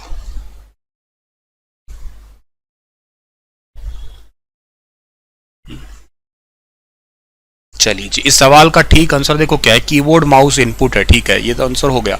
कीबोर्ड सीडी रोम इनपुट तो नहीं है ना, पेन ड्राइव मेमोरी में आ गया ना, स्क्रीन इनपुट आउटपुट दोनों में आ गई ना, इस करके इसका ठीक आंसर क्या रहेगा, पहला ही ऑप्शन सही रहेगा आपका, ठीक है ना। इनपुट डिवाइसेस की तो झड़ियां लग सकती है, बहुत सारे इनपुट डिवाइस है, 15-20 इनपुट डिवाइसेस है। मोटे तौर पे कीबोर्ड है, माउस है, डिजिटल कैमरा है, स्कैनर है, माइक है, बारकोड रीडर है, जॉयस्टिक है, MICR होता है, OCR होता है, OMR होता है, ठीक है ना।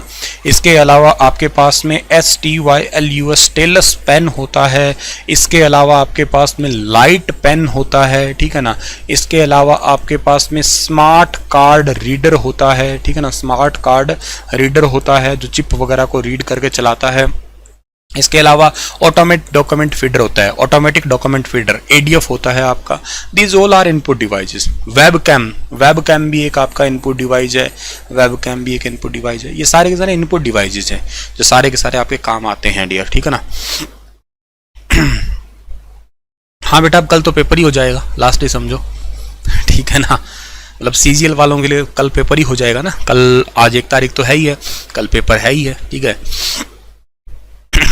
हाँ, ट्रैक बॉल भी इनपुट डिवाइस है आपका, सही बात है।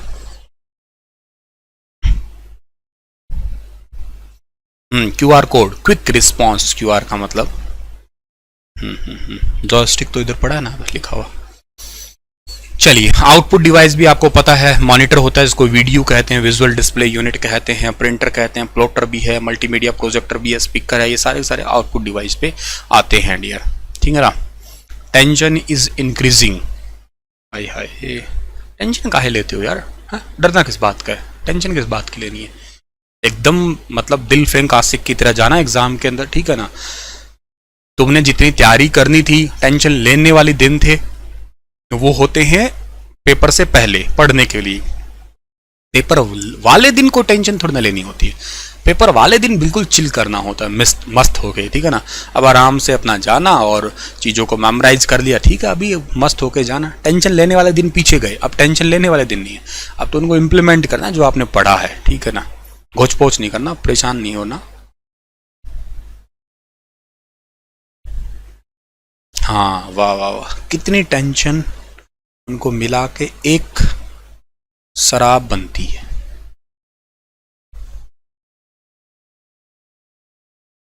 हैं भाई साहब, क्या लिख दिया तुमने इतना हिंदी में।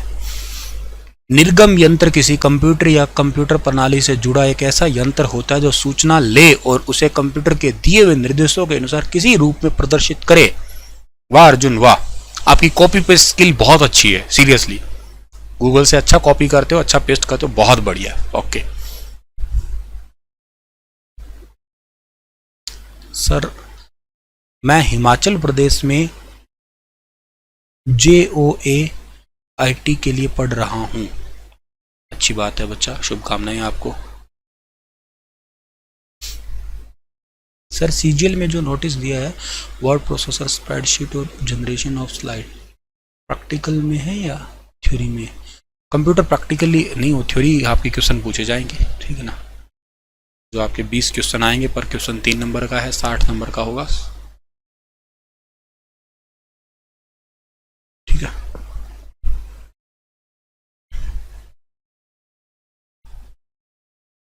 टाइपिंग भी होगा बिल्कुल। और नहीं, ऐसा कुछ नहीं, आप ऐसा मत सोचो कि लास्ट में होने वाले एग्ज़ाम टफ होंगे, मतलब या मेरा पहला दिन आएगा एग्ज़ाम, ठीक मतलब अपना ये सोच के चलो कि यार ठीक है, ये बस मैं थ्योरी होती है। बहुत लोगों का पहले दिन टफ आ जाता है, फिर नॉर्मलाइजेशन करते हैं तब वो सभी बराबर से ही हो जाते हैं, हाँ? चलो, स्टोरेज डिवाइस वगैरह पता लग गया। अगला सवाल बताओ, blanks and blanks are the smallest and largest font size. Smallest and largest font size कौन से होते हैं इनमें से, ठीक है ना। छोटे और बड़े फॉन्ट साइज जो है ना, इनमें से कौन से होते हैं ये बताइएगा।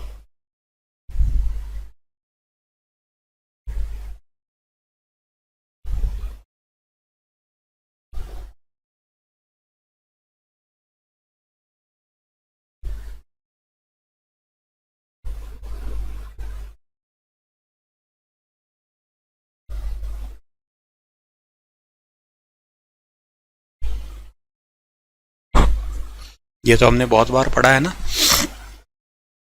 सर। टाइपिंग स्पीड कैसे बढ़ाएं, कल पेपर है, आज टाइपिंग स्पीड बढ़ाने की बात कर रहे हो यार तुम। प्रैक्टिस करके बढ़ सकती है, और तो कोई इलाज इसका है नहीं। देखो,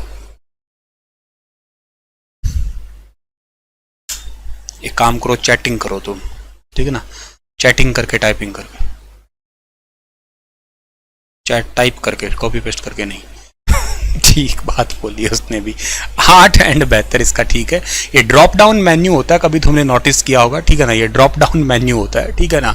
ये ड्रॉप डाउन मेन्यू पे क्लिक करोगे आप लोग तो आपको मिनिमम साइज दिखेगा 8 और मैक्सिमम दिखेगा ऐसे 72 दिखाई देगा, ठीक है ना। ये साइज रहता है। एक बात है आपकी यहाँ पे ये, अच्छा इसके बाद में जो है ना क्या कि ये तो आपका रहता है इस ड्रॉप डाउन मेन्यू में। मैनुअली आपका फॉन्ट साइज मिनिमम कितना रहता है, 1 रहता है, मैक्सिमम कितना रहता है, 1638 रहता है। ये बात किसके लिए है, ये बात है MS वर्ड के लिए, ठीक है ना, MS वर्ड के लिए। यही बात अगर आप पावर पॉइंट के लिए पूछते तो उसका मिनिमम 1 रहता है, मैक्सिमम रहता है 4000 मैनुअली। यही बात अगर आप एक्सेल के लिए पूछते तो उसका मिनिमम रहता है 1 और मैक्सिमम रहता है उसका 409, ठीक है। हाँ, बाय डिफॉल्ट वो क्या कहते हैं, ड्रॉप डाउन मेन्यू में इसका रहता है 896, ठीक है ना, 896 और इसका रहता है 872, ठीक है। और मैनुअली क्या क्या साइज है वो भी मैंने आपको बता दिया है यहाँ पे, ठीक है ना, ठीक है ना।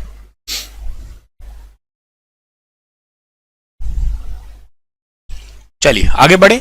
अगला सवाल क्या है आपका कि which of the following font effect is available in MS PowerPoint dialog box. Which is the following font effect is available in MS PowerPoint font dialog box. हाँ, फॉन्ट डायलॉग बॉक्स के अंदर जो है ना वो कौन सा फॉन्ट इफेक्ट अवेलेबल रहता है। शेडो रहता है, स्ट्राइक थ्रू रहता है, अंडरलाइन रहता है या एम्बॉसेस रहता है। मतलब इनमें से कौन सा फॉन्ट इफेक्ट अवेलेबल रहता है पावर पॉइंट के फॉन्ट डायलॉग बॉक्स के अंदर, ठीक है। राधे राधे बेटा।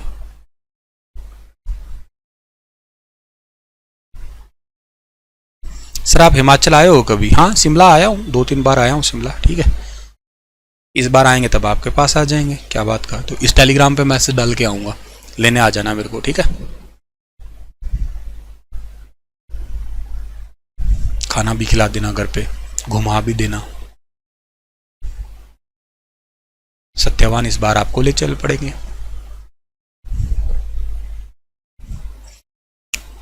इस सवाल का ठीक जो आंसर है वो है स्ट्राइक थ्रू, ठीक है ना। स्ट्राइक थ्रू, स्ट्राइक थ्रू इस सवाल का ठीक आंसर रहेगा। ये आपका कहाँ दिख रहा है, ये रहा, ठीक है ना, ये रहा स्ट्राइक थ्रू। इसके अंदर दिखता है फॉन्ट डायलॉग बॉक्स में कोई अक्षर आपने जैसे लिखा है ना ABC, बीच में ये कर दिया, that is strike through. What is the common between Facebook, Twitter, Instagram, Pinterest, इन सब में कॉमन क्या है? इन सब में कॉमन क्या है बताना आप लोग, ठीक है ना? इन सब में कॉमन क्या है?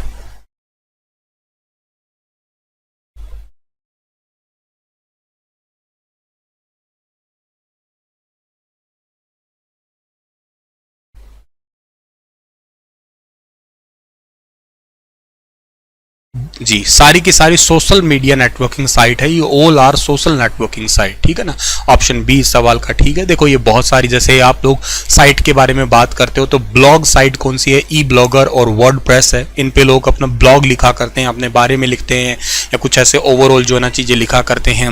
रेफरेंस वेबसाइट है, उसमें विकीपीडिया है। आप लोगों को कुछ टॉपिक का डिटेल चाहिए तो आप लोग रिलेटेड यहाँ पे ढूंढ लेते हो। आप और मैं जैसे बहुत सारे लोग इस पर कुछ लिखते रहते हैं। वीडियो शेयरिंग के लिए यूट्यूब हुआ, फोटो शेयरिंग के लिए पिकासा और फ्लिकर हुआ। ई कॉमर्स में IRCTC है। मैं आपको बता देता हूँ, IRCTC भारत में सबसे बिजी वेबसाइट्स में से एक है। बता देता हूँ मैं, मिनटों के हिसाब से यहाँ पे बहुत सारे यूजर्स आते हैं, ठीक है ना? और रेलवे ने ही सबसे पहले इंटरनेट सिस्टम को इंडिया में अडॉप्ट किया था रेलवे रिजर्वेशन के लिए। और रेलवे रिजर्वेशन को ही आप लोग रियल टाइम ऑपरेटिंग सिस्टम का एक पार्ट कहा करते हो, ये भी याद रखना आप लोग। ईबे हुआ, अमेजोन हुआ, फ्लिपकार्ट हुआ, किसी जमाने में स्नैपडील भी थी, पेटीएम मॉल भी था। वक्त के अनुसार ये सारी चीजें जो है ना वो चली गई, ठीक है? नेटवर्किंग विद फ्रेंड्स, फेसबुक है, ऑरकुट है, माई स्पेस है, लीबिबो है, हाईफाई है, ट्विटर है, लिंक्डइन है, इंस्टाग्राम है, पिंटरेस्ट है। ये सारे के सारे जो है ना नेटवर्किंग है आपकी साइट, जिसपे आप दूसरे से बात करते हैं।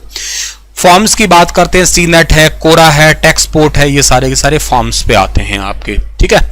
तो व्हाट्सएप एक एप्लीकेशन पे आते हैं, साइट तो नहीं कह सकते आप लोग, साइट नहीं है ना व्हाट्सएप, व्हाट्सएप तो ठीक है।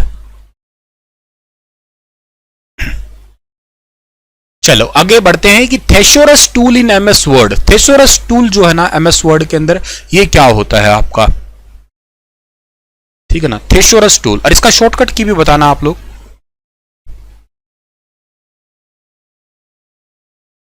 इसका शॉर्टकट की भी क्या होता है बताना।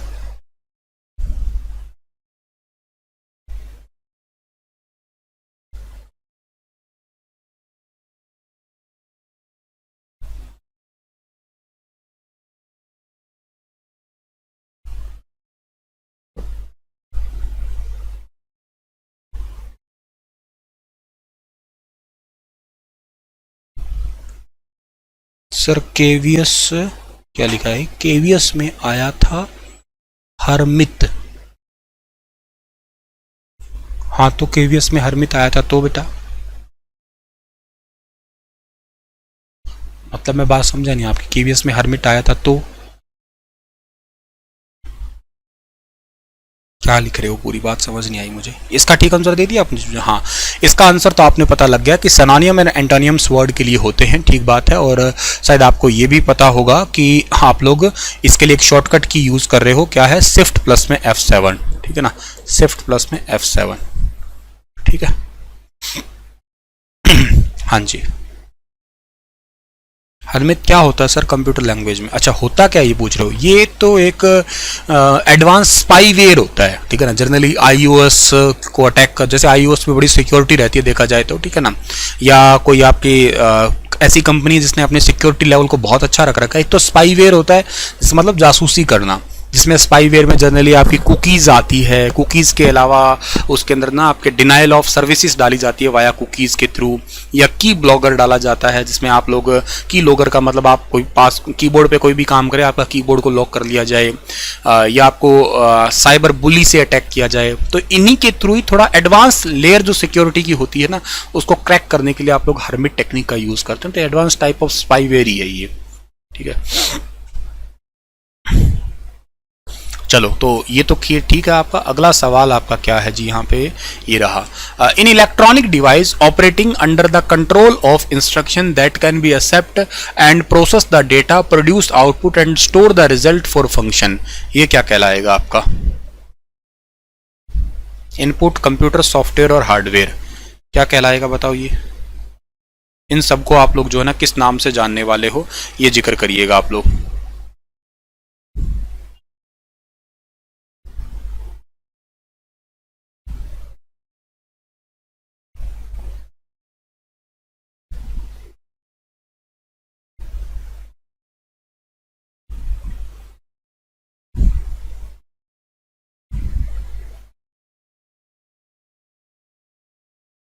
सर आपके पढ़ाने से 20 में से 20 ठीक हो सकते हैं KVS JS एग्जाम में, ये पूछ रहे हो या बता रहे हो बेटा?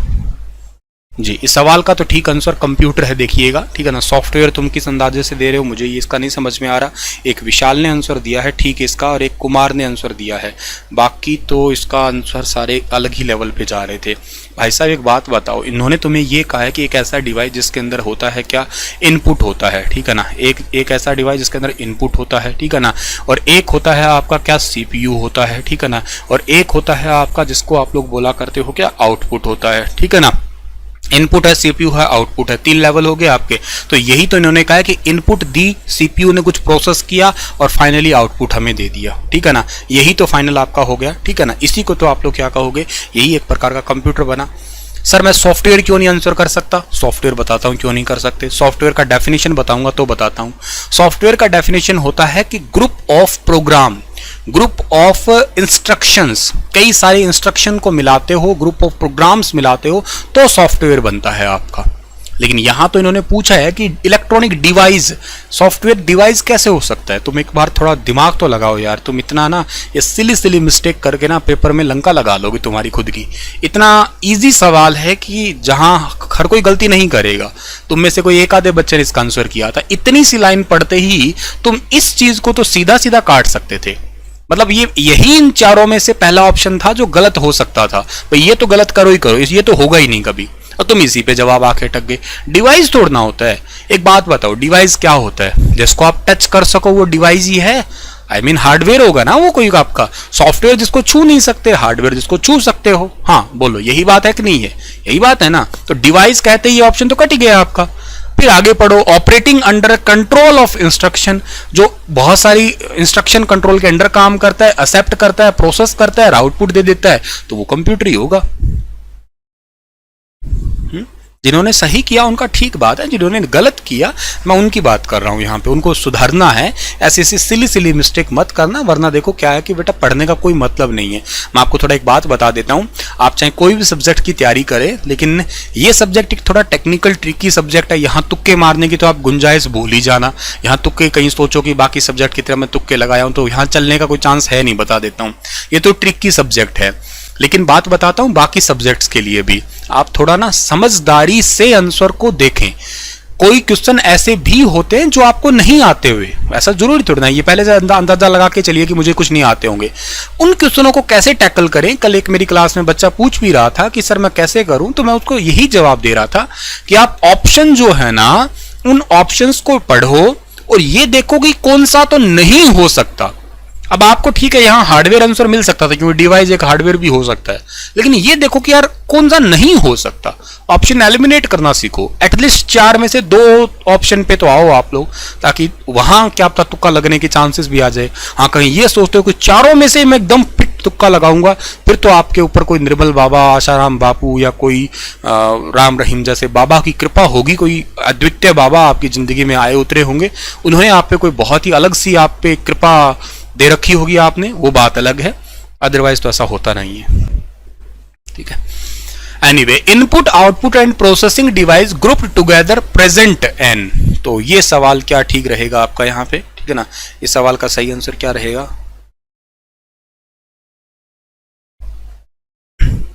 ये जो तुक्का लगाने वाले मेरे पास कभी पूछते हैं ना कि सर तुक्का कैसे लगाएं, बताओ तुक्का लगाने के निंजा ट्रिक बताओ सर क्या होती है। मैं उनको कहता हूं बेटा अपना लेफ्ट हाथ आगे करो, ठीक है ना, या राइट हाथ आगे कर लो, लेफ्ट हाथ आगे करो, राइट गाल पे जोर से चपेट मारो अपने ही हाथ से, ताकि थोड़ा अंदाजा लग जाए, ठीक है ना, कि तुक्का लगाने की जैसी फितूर दिमाग में ही ना आए। तुक्का तुक्का कुछ नहीं होता, फिर पढ़ने वाले कहां जाएंगे। हाँ पढ़ाई करो भाई साहब। ठीक है, इस सवाल का ठीक आंसर क्या रहेगा आपका? इसका आंसर रहेगा कंप्यूटर सिस्टम ही, ठीक है ना। अब बताओ फिर आगे देखो, देखो अभी समझाया था फिर भी गलत किया answer, B B B B चिपका दिया सबने। क्या बात है, बहुत बढ़िया हो यार, ठीक है ना। सच में गजब हो आप लोग, बहुत ही गजब हो। इंफॉर्मेशन प्रोसेसिंग सिस्टम लगा दिया तुमने अब। हाँ यार ये कंप्यूटर सिस्टम है, सीधा दिख रहा है, इनपुट आउटपुट प्रोसेसर है तो कंप्यूटर ही है वो आपका पूरा। सीधी सी बात है यार आपकी। अ कंप्यूटर कंसिस्ट ऑफ, अब देखो इतने इजी सवाल है, मुझे लगा तो आप तो ये तो बहुत जल्दी कर दोगे, इनमें सब गलत कर गए हैं। कंप्यूटर में क्या होता है? सीपीयू होता है, मेमोरी होता है, इनपुट आउटपुट होता है, ये सारे ही होते हैं। अब तो नहीं बक्सोगे तुम, इस सवाल को तो तुम कभी गलत करने ही नहीं वाले हो।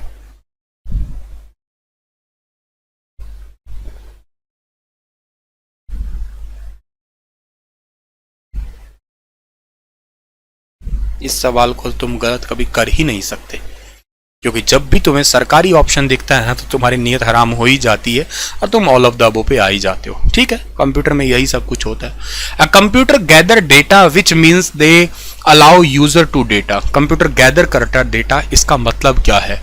Present, input, output, store. यहाँ थोड़ी बहुत संभावना हो सकती है गलत करने की, थोड़ी बहुत। अगर जल्दबाजी की है तो गलत हो जाएगा। वीडियो को लाइक करके एटलीस्ट मिनिमम 100 लाइक का टारगेट तो पूरा कर दो। शेयर करके, लाइक करके सेंचुरी तो पूरी करो।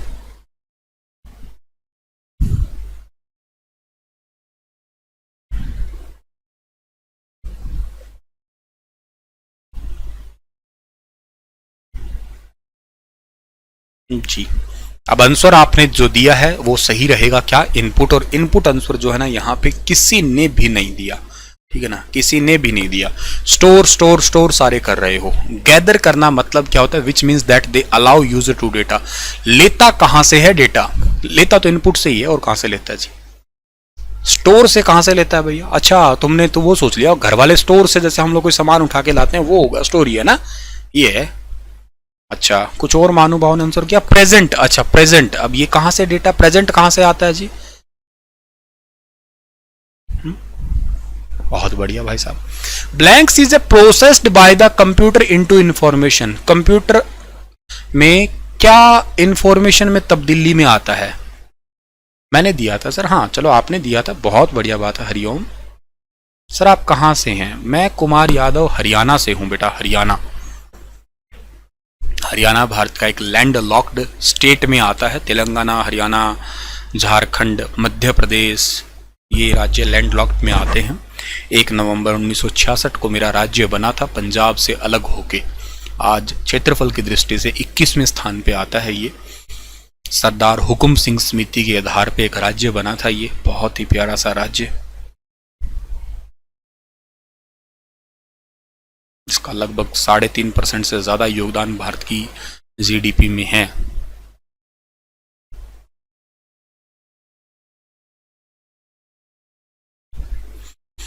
चलो जी, इस सवाल का ठीक जो आंसर है आपका वो डेटा रहेगा। आपको कभी भी पूछ लिया जाए कि इनपुट क्या है, तो इनपुट का डेफिनेशन जो है ना वो रहता है आपका रो डेटा। ठीक है ना, रो डेटा। प्लस में क्या रहता है? प्लस में रहता है इंस्ट्रक्शंस रहता है। ठीक है ना, ये याद रखना। रो डेटा मतलब होता है कच्चे आंकड़े, जिसका कोई भी वजूद ना हो। यूं समझो, जैसे मैंने लिख दिया 4, तो अकेले 4 का कोई मतलब ही नहीं है।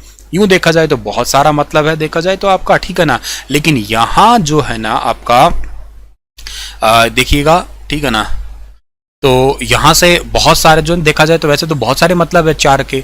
आप कहोगे 4 पेन, मैं कहूँगा 4 एसी, 4 घर, 4 बाइक, ऐसे तो बहुत सारे मतलब निकलेंगे। लेकिन वैसे अकेले 4 का कोई मतलब नहीं है। ठीक है ना, अगर इसके साथ में आप लोग 4 के साथ में 4 कहो ऐड करने का, तो ये बनेगा एक इनपुट। इसको इनपुट बोलते हो आप लोग। इससे कन्वर्ट जो होता है, आउटपुट जो आती है, आउटपुट का मतलब होता है इंफॉर्मेशन। ये याद रखना, आउटपुट इंफॉर्मेशन होती है और इनपुट जो होता है ना वो ये होता है आपका। ठीक है ना।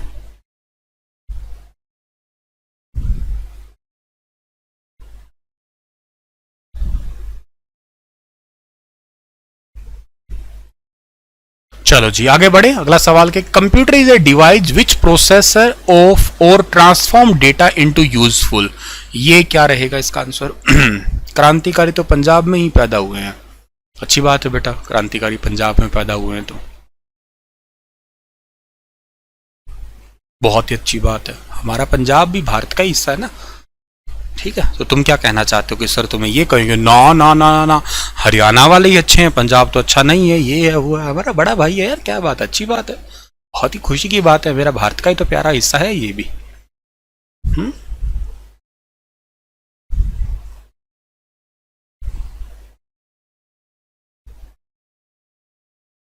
वाह भाई साहब वाह। एक बीच में आए हैं अपने छोरा, कौन सा छोरा है ये? सोनू। नीतिका हाय, इतनी बड़ी जन्नत खड़ी, इसको आए नहीं बोला तूने? आए सर, कैसे हो, क्या कर रहे हो, ठीक ठाक हो? नीतिका आए, पूछ ले, नीतिका से पूछ ले। इंफॉर्मेशन इसका ठीक आंसर रहेगा, आउटपुट को इंफॉर्मेशन कहते हैं। Process data is retrieved from computer with the help of, ठीक है ना। प्रोसेस डेटा जो है ना वो किससे निकलता है आपका? सर हाय कहां से हो?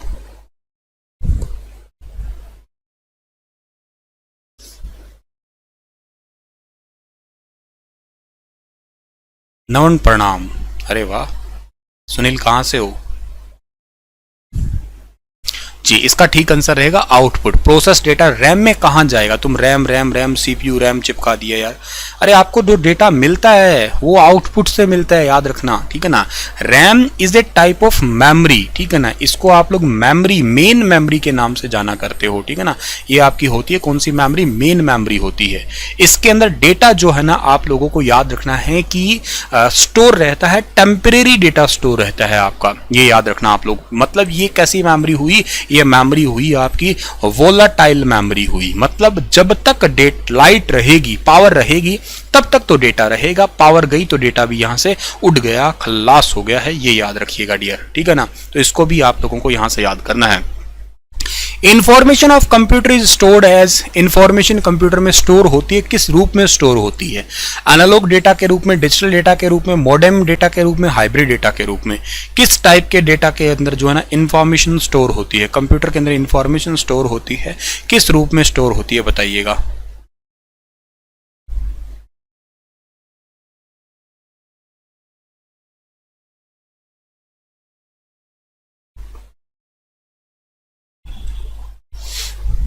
इंफॉर्मेशन किस टाइप में स्टोर रहती है? बिहार के राजगीर के पावन धरती से प्रणाम करता हूं सर। प्रणाम नीरज जी। मार्गदर्शन सही हो तो एक नन्ना सा दीपक भी सूरज से कम नहीं, आप जैसे गुरुवर पाकर धन्य हो जाए। शुक्रिया भाई, धन्यवाद।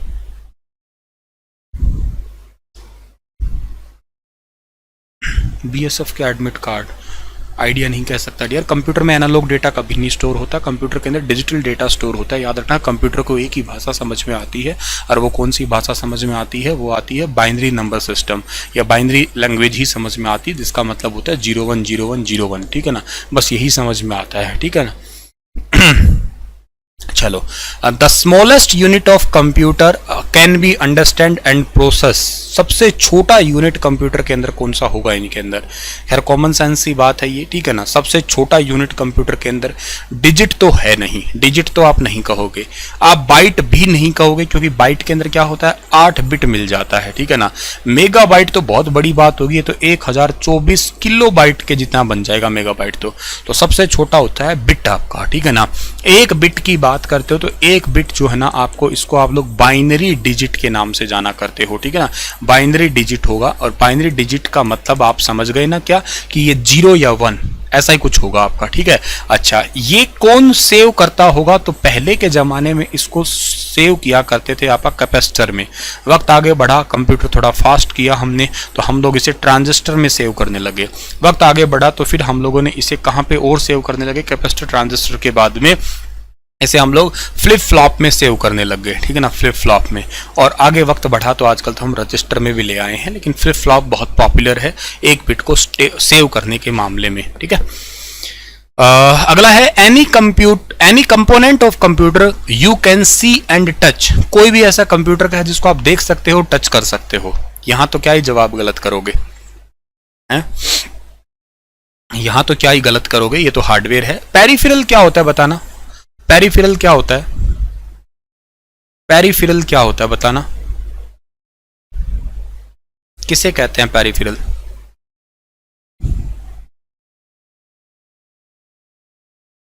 पेरिफेरल का मतलब क्या है? पेरिफेरल का मतलब वो डिवाइस होते हैं जो आपके कंप्यूटर में बाहर से आप अटैच किया करते हैं, जैसे कि आपका मॉनिटर हुआ, जैसे कि आपका कीबोर्ड हुआ, जैसे कि आपका माउस हुआ। These all are peripheral device, outside से कनेक्ट होते हैं मदरबोर्ड से, ठीक बात है। नेक्स्ट है कि which company is the biggest player in the micro processor industry.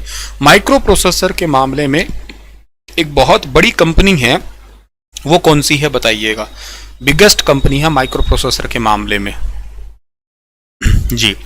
तो बहुत बड़ी कंपनी है आज के टाइम में वो इंटेल है। इंटेल ने हाल ही में जो है ना वो W2400 करके आपके प्रोसेसर की सीरीज भी जारी की है। इंटेल ने पहला प्रोसेसर भी बनाया था, आपको याद हो तो, कौन सा? इंटेल 4004, जिसका 4 बिट प्रोसेसर के नाम से उसको जाना करते हैं। ये दुनिया का पहला प्रोसेसर बना था। और एक बात और भी है आपका कि इंटेल ने ये प्रोसेसर तो बनाया है, ठीक है, पहला प्रोसेसर वाला कंप्यूटर कौन सा आया था? पहला प्रोसेसर वाला कंप्यूटर जो है ना वो आया था अल्टेयर, ठीक है ना, अल्टेयर, ये पहला प्रोसेसर वाला कंप्यूटर था। मोटोरोला इसने फ़ोन बनाया था, ठीक है ना। आजकल मोटोरोला के फ़ोन बड़े फेमस हो रहे हैं। मैं भी एक मोटोरोला का ही फ़ोन यूज़ कर रहा हूँ, मोटो S30 अल्ट्रा। आपने इसको देखा होगा, काफ़ी पॉपुलर हुआ था ये फ़ोन, तभी मैंने इसको परचेज़ किया था। इन्होंने कहा था कि हमारे फ़ोन में 200 मेगापिक्सल कैमरा है। कैमरे वाली बात तो मुझे कोई ख़ास नज़र नहीं आई, लेकिन हाँ, यूज़ करने में बहुत अच्छा है, ठीक है ना। और मतलब अभी तक तो कोई ख़ास महसूस नहीं हुआ। नवंबर में लिया था, 2-3-4 महीने हो गए, ठीक चल रहा है अभी तक के लिए। तो आजकल तो बहुत सारे इसके अंदर जो है ना बहुत मोबाइल यूज़ मतलब आने लग गए हैं, ठीक है ना। ये मेरा 12 GB 256 GB का था, और कितने का पड़ा था? ये था शायद 65,000 के आसपास का था, ठीक है ना। मेरे कार्ड कूड लगा के शायद 60 का पड़ा था ये। ऑफर आए हुए थे उस टाइम पे, दिवाली के आसपास की बात है ये। Symbolic logic was discovered by, symbolic logic जो है ना वो किसने डिस्कवर किए थे? सिंबॉलिक लॉजिक वो किसने डिस्कवर किए थे?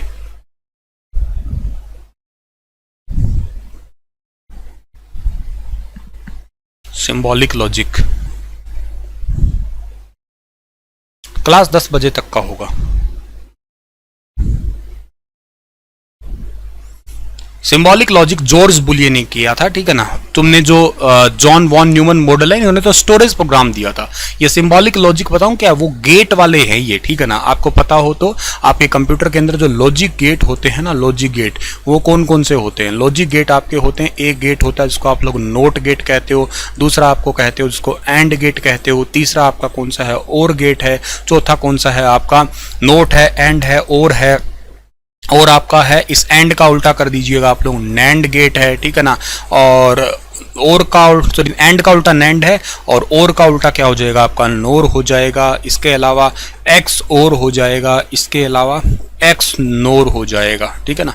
ये आपके गेट है, इनके सिंबल्स भी फिर हम लोगों ने दिए थे क्या? जैसे नोट गेट का सिंबल हम लोगों ने दिया था ये, क्योंकि इसको क्या कहा था हमने? इसको कहा था हमने इन्वर्टर गेट कहा था, ठीक है ना। ये इन्वर्टर गेट था आपका। एंड गेट को हमने कहा था क्या? इस तरीके का था हमारा एंड गेट, ठीक है ना। ये हमारा एंड गेट है। इसका मल्टीप्लाई काम करने का था, मतलब y = a.b, ये y होगा आउटपुट और ये a और b इनपुट होगी, ठीक है। और गेट का काम था प्लस करना, जोड़ना। इसका सिंबल था इस तरीके का आपका कुछ, ठीक है ना। ये a था, ये b था और ये y था, तो इसने क्या किया? y बराबर में a + b कर दिया, ठीक है ना, जोड़ने का काम कर दिया। मतलब नैंड गेट की बात करते हैं तो एंड का उल्टा ही था, ठीक है ना। यहाँ पे एक बबल लगा दिया और आगे दे दिया आपका इनपुट और a b और y, ठीक है ना। और यहाँ पे क्या हो गया आपका? y = में a.b का बार, मतलब जो एंड ने किया उसका पलट दिया आपने, ठीक है। नोर का क्या है आपका? तो और तो है ही है आपका, ठीक है ना। आगे बबल लगा दिया तो नोर बन जाएगा, ठीक है ना। ये a b और y तो है ही है, इसका क्या काम है? a बराबर में a + b है उसका बार, मतलब जो और ने किया, बार मतलब उल्टा कर देना। एक्सोर का मतलब क्या है कि ये, ठीक है ना, ये, ठीक है ना। इस तरीके से आपका एक एक्स अलग लाइन है, जैसे एक्स गर्लफ्रेंड, एक्स बॉयफ्रेंड जो छोड़ के चले गए हमें, वो अलग, ये एक्स्ट्रा लाइन समझ लो, ठीक है। ये a है, b है, y है। y बराबर में a एक्सोर b, ये प्लस के ऊपर से सर्कल्स आता है, इसको a एक्सोर b बोलते हैं। और x नोर क्या होता है हमारा? इसमें आप लोग जो है ना नोर वाला बबल लगा दो बस आगे, और ये y बराबर में a एक्सोर b का बार। ये बुलियन एक्सप्रेशन थे सारे के सारे, ठीक है ना। शॉर्ट में आप लोग याद कर सकते हो इनको, ठीक है ना। ये होता है आपका a दिया तो इसको a बार मिल गया, मतलब 0 दिया तो 1, 1 दिया तो 0, ठीक है ना। इसका ये है आपका यूनिवर्सल, बिल्कुल हाँ। 2 गेट इसमें यूनिवर्सल भी होते हैं। एक गेट होता है नैंड गेट, एक होता है नोर गेट। ये दोनों के दोनों क्या कहलाते हैं? दोनों के दोनों कहलाते हैं यूनिवर्सल गेट, ठीक ठीक है ना, इनसे कोई भी गेट बनाए जा सकते हैं, इसलिए इनको यूनिवर्सल गेट कहते हैं। एप्लीकेशन गेट कौन से को कहते हैं? इन दोनों को एप्लीकेशन गेट कहते हैं, याद रखना। ये दोनों कौन से गेट हैं? ये दोनों गेट हैं आपके एप्लीकेशन गेट। ये एप्लीकेशन गेट होते हैं, ये याद रखिएगा आप लोग। इनको आप लोग आईसी में डायरेक्ट यूज करते हैं, आईसी में डायरेक्ट यूज, ठीक है ना। एक आईसी में जो है ना, इनको आप लोग डायरेक्ट यूज किया करते हैं, इसलिए इनको एप्लीकेशन गेट के नाम से जो है ना वो जाना करते हैं, ये याद रखना आप लोग, ठीक है ना।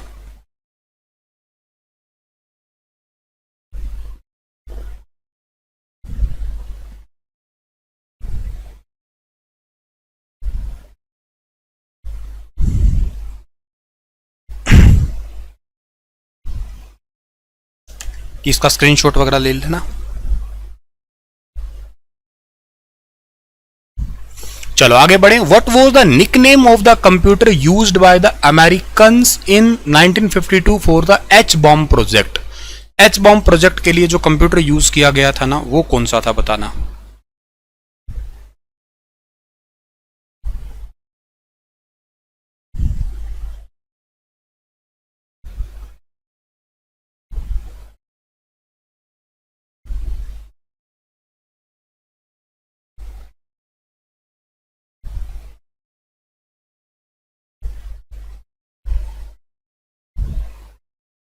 एच बॉम्ब ये कौन सी टेक्निक पे काम करता है? तो एक फ्यूजन होता है, एक फिजन होता है, बता सकते हो आप कौन से पे काम करता होगा? ये हाइड्रोजन बॉम्ब है ये एच बॉम्ब, कौन सी टेक्निक पे काम करता है ये? जी, कंप्यूटर तो यहाँ पे मैनियाक था, ठीक है ना, फ्यूजन पे काम करता है ये, ठीक है। Computer operators right computer program for specific problem, operate the device which input and output data from the computer, normally require a college degree in a computer science, all of the above। ये सारे ही option ठीक है, कौन सा ठीक रहेगा?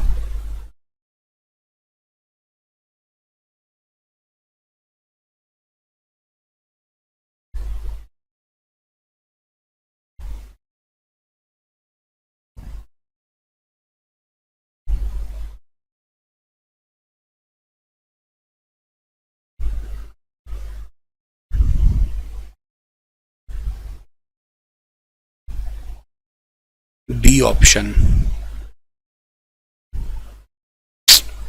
सरकारी option है, सरकारी नहीं, हर जगह ओला, जिसका मतलब ये थोड़ा ना कि हर जगह ओला आएगा।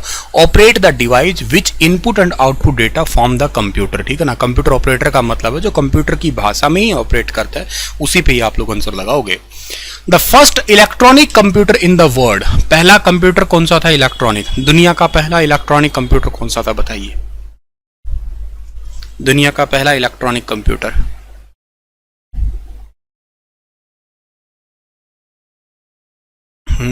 सी ऑप्शन भर भर के दिया तुमने, मतलब भर भर के सी ऑप्शन दिया है, तो मान ले कि सी ठीक है।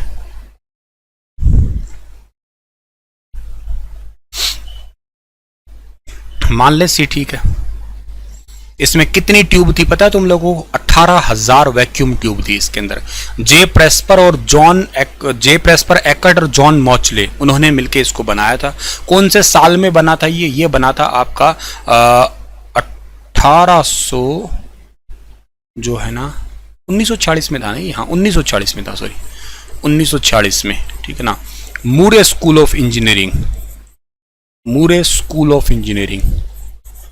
अमेरिका के अंदर, मूरे स्कूल ऑफ इंजीनियरिंग के अंदर ये बना था। जे प्रेस्पर एकर्ट और जॉन मॉचले, उन्होंने इसको बनाया था, और 18,000 वैक्यूम ट्यूब जो है ना इसके अंदर लगी हुई थी आपकी, ठीक है।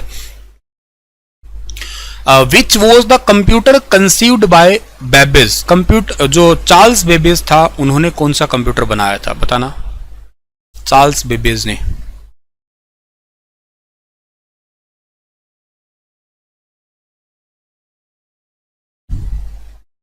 एनालिटिकल इंजन, शाबाश, ठीक है ना। इन्होंने तो हालांकि बनाया तो वो भी था, क्या कहते हैं, डिफरेंशियल इंजन भी बनाया था, लेकिन एनालिटिकल इंजन की वजह से ये फादर ऑफ कंप्यूटर कहलाए थे, क्योंकि एनालिटिकल इंजन के अंदर खास बात क्या थी उसके अंदर इनपुट था, प्रोसेसर था, आउटपुट था और स्टोरेज था। तो इन्हीं सभी के चलते हुए वो फादर ऑफ कंप्यूटर कहलाए थे।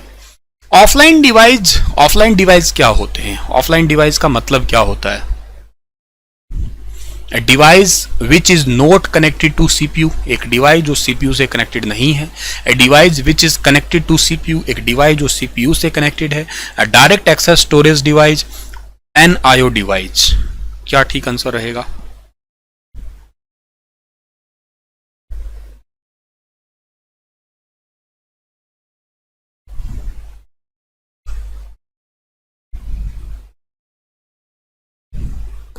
जी, इस सवाल का ठीक आंसर है device which is not connected to CPU. A option जिसने दिया, सी ऑप्शन क्यों नहीं है? Access storage device. एक बात बताओ यार, ऑनलाइन ऑफलाइन किसको कहते हो आप लोग? ऑनलाइन ऑफलाइन वही होता है ना जो सीपीयू से लेना देना रखता है। हाँ, तो मतलब स्टोरेज से लेना देना रखे उससे कोई आप लोग ऑनलाइन ऑफलाइन थोड़ा ना कहते हो। ऑनलाइन ऑफलाइन तो उसे कहोगे ना जो सीपीयू, प्रोसेसर मतलब दिमाग, उससे ही लेना देना है सारा का सारा। अगर सीपीयू से कनेक्टेड हो तो आप लोग ऑनलाइन, और नहीं कनेक्टेड हो तो आप ऑफलाइन हो। कॉमन सेंस है तो। हाँ, microprocessor can be use to make. Microprocessor आप लोग कहाँ यूज करते हो? कंप्यूटर, डिजिटल सिस्टम, कैलकुलेटर या ऑल ऑफ द अबव?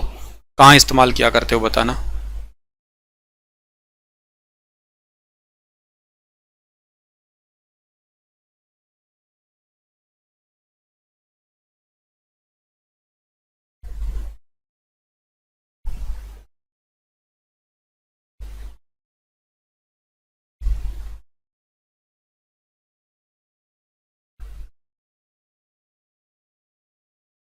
जी, इसका तो ठीक आंसर सरकारी ऑप्शन पे लग ही जाएगा, ठीक है ना? क्यों लग जाएगा सरकारी ऑप्शन पे?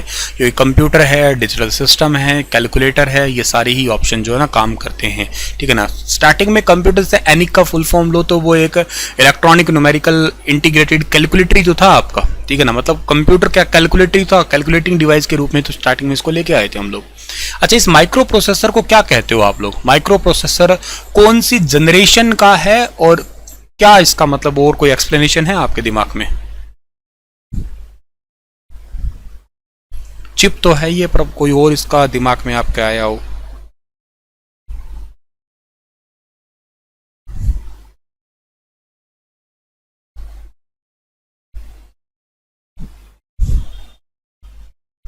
जी, फोर्थ जनरेशन का पार्ट है, शाबाश, ठीक है ना?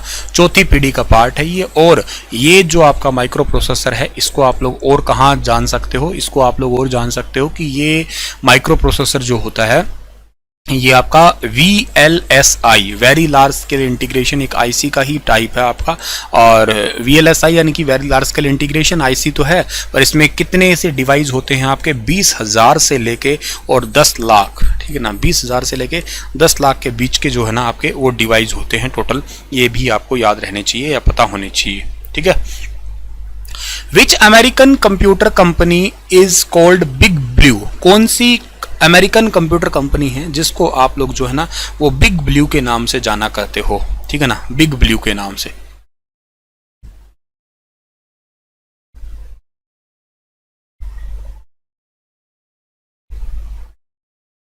सी ऑप्शन दिया है ज्यादातर ने तो, यानी कि IBM। मैंने अपने लाइफ में पहली बार जॉब जो स्टार्ट की थी वो IBM से की थी, IBM बेंगलुरु से, एज ए सॉफ्टवेयर इंजीनियर।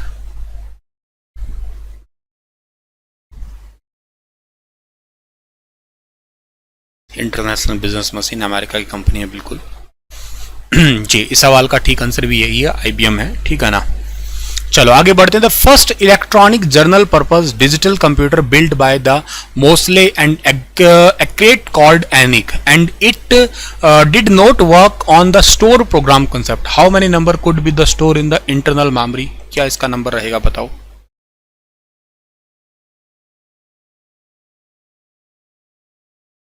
नहीं, कंप्यूटर में बीटेक नहीं है मेरी, मेरी बीटेक इलेक्ट्रॉनिक्स एंड कम्युनिकेशन में है। वही ग्रेजुएशन, वही पोस्ट ग्रेजुएशन है।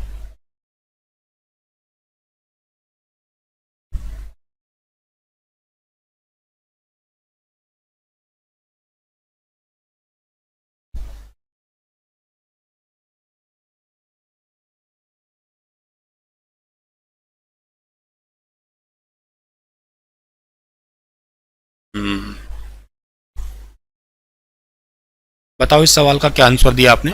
20 इसका ठीक आंसर रहेगा। How many memory could it store in internal memory? 20, ठीक है ना? नहीं, सो नहीं है। Which one of the following is a note A data processing function? Computer में डेटा प्रोसेसिंग फंक्शन इसमें से कौन सा नहीं होता है? Gathering data, processing data into information, analysing the data और इंफॉर्मेशन, स्टोरिंग द डेटा और इंफॉर्मेशन। क्या ठीक रहेगा आपका आंसर इसका?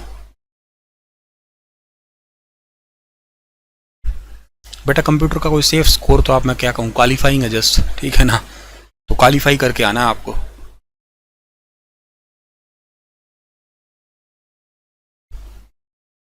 अगर मैं कहता कि इसमें से कट ऑफ लगती या ये मार्क्स आपके डिसाइड करते आगे की जर्नी को, तो बात ही अलग होती। ये जस्ट क्वालिफाइंग सब्जेक्ट है सीजीएल के लिए।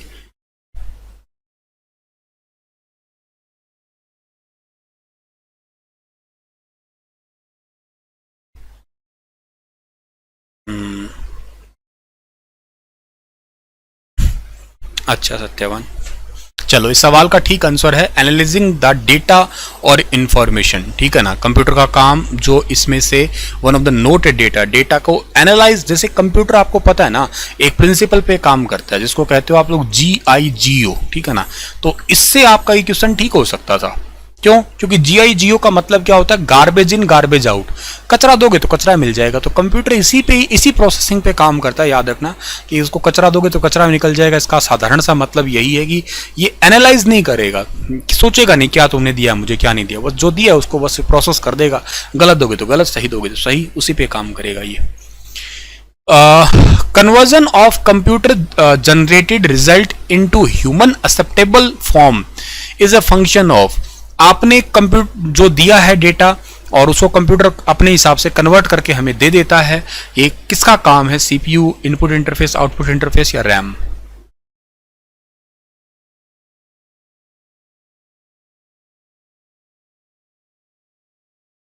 आउटपुट डिवाइस का, किसी ने कहा है CPU का। CPU और आउटपुट दो ही ऑप्शन है ज्यादातर। चलो इस सवाल का ठीक आंसर आउटपुट इंटरफेस का होगा, ठीक है? CPU का काम प्रोसेस करना होता है। इन्होंने ये कहा, ध्यान देना, generated result into human acceptable form. Result उसको परफॉर्म करता, देखो ये ना CPU ने डेटा प्रोसेस करना था। अब स्क्रीन का काम था कि मुझे दिखाए, ठीक है ना? स्पीकर का काम था कि मुझे गाना सुनाए। CPU का काम थोड़ा ना था गाना सुनाना, स्पीकर ने किया ये काम तो गाना सुनाने वाला। तो वो जो बेस बनाई आपने, धुकचुक धुकचुक धुमचुक धुमचुक बजाया आपने, ये काम स्पीकर का था, ठीक है ना? तो प्रोजेक्टर का काम था कि लाइट के माध्यम से मुझे स्क्रीन के ऊपर कोई चीज दिखाई। तो ये आउटपुट इंटरफेस करते हैं। आउटपुट डिवाइस नहीं का, आउटपुट इंटरफेस जो होता है ना, ये क्या करता है एक्चुअली सीधे तौर पे? पता है क्या चीज है ये? सीधे तौर पे ये डिकोडर, ठीक है ना? डिकोडर और डिकोडर का काम क्या होता है? डिकोडर का काम होता है डिकोडिंग करना। डिकोडर का काम होता है डिकोडिंग। एक्चुअली इनपुट लेवल पे एक डिवाइस होता है, इसका नाम होता है एनकोडर, ठीक है ना? एनकोडर क्या करता है? एनकोडर करता है एनकोडिंग, ठीक है ना? एनकोडिंग। एनकोडिंग का मतलब क्या है कि आप लोगों ने जैसे कोई डेटा दिया, फॉर एग्जांपल जैसे अभी आपने थोड़ी देर पहले एग्जांपल लिया था 4 + 4 करो, तो इसको CPU नहीं समझता है, इसको कन्वर्ट करना पड़ता है आपको। 01 01 01 01 01 में आपने कन्वर्ट कर दिया, ये आपका प्रोसेस हो गया। क्या इसको आप लोग एनकोडिंग के नाम से जानने वाले हो, यही एनकोडिंग है। अच्छा, इस 01 को आप समझ नहीं पाओगे आउटपुट एंड पे, तो इसको क्या करोगे आप? दोबारा यहां पे एक यूजर एक्सेप्टेबल फॉर्म में कन्वर्ट करोगे। तो ये काम आउटपुट इंटरफेस पे ही रहता है आपका, ठीक है? चलो आगे बढ़ते हैं। पर्सनल कंप्यूटर, देखो यहां आप तक गलत हो रहे हैं सवाल, ठीक है ना? गलत नहीं होने चाहिए, ये सिली मिस्टेक्स होती हैं आपकी, ठीक है ना? तो और ये देखो कितना, मतलब था तो देखा जाए तो बेसिक सवाल, लेकिन आकर्षित कर रहा है आपको वो ऑप्शन CPU और यहाँ पे, और आप जल्दबाजी में लगा के आ भी जाते हैं। थोड़ा ध्यान रखा करें ऐसे ऐसे बेसिक चीजों पे आप लोग, ठीक है? Personal computer use A number of chips mounted on A main circuit board, what is the common name of such board? ये तो खैर सबका इजी रहना चाहिए, कोई गलत नहीं करेगा, इसका ठीक आंसर ही होगा ये तो सबका, ये ठीक ही आंसर होगा सभी का, ठीक है? ठीक है, ठीक आंसर है जी। इसका ठीक आंसर है मदरबोर्ड, ठीक है ना? इसको क्या कहते हो आप लोग? ये मदरबोर्ड रहता है आपका, याद रखिएगा, ठीक है ना? मम्मी बोर्ड या मदर बोर्ड है, ठीक है। Computer that control process and accept data in continuous form, ये क्या रहेगा आपका? डेटा ट्रैफिक पैटर्न होता है, डेटा हाईवे होता है, इनफाइनाइट लूप होता है, या आपका फीडबैक लूप होता है? थोड़ा सा समझदारी से जवाब देना, जल्दबाजी में बिल्कुल भी इसका आंसर मत देना आप लोग।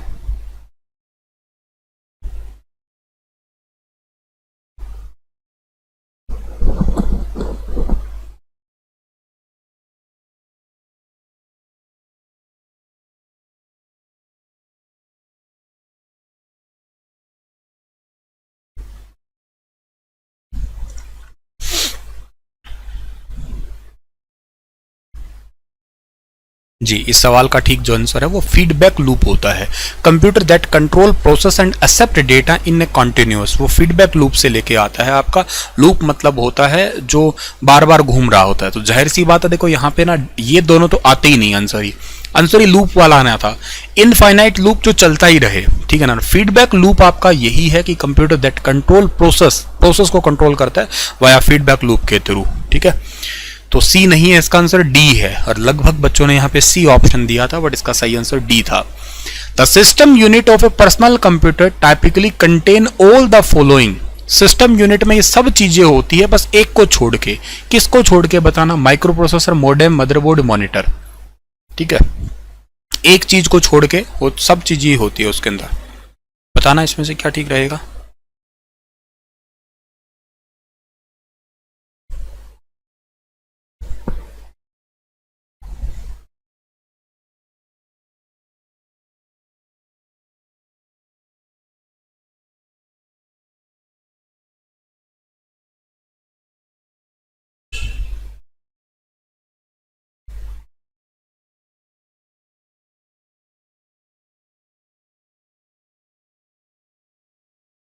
एक ही चीज को छोड़कर वो है आपका मॉडेम, ठीक है ना। क्योंकि माइक्रो प्रोसेसर के बिना तो देखो कंप्यूटर कुछ है ही नहीं, ठीक है ना।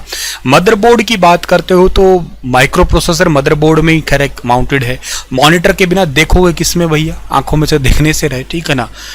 एक कुछ मैंने कई बार वो पढ़ता हूँ मैं, ऐसे कोई शायरी वायरी आगे आ जाती है कि सनम तुम्हारी आंखों में मुझे प्यार दिखता है। मगर यार आंखों में प्यार कब से दिखने लग गया?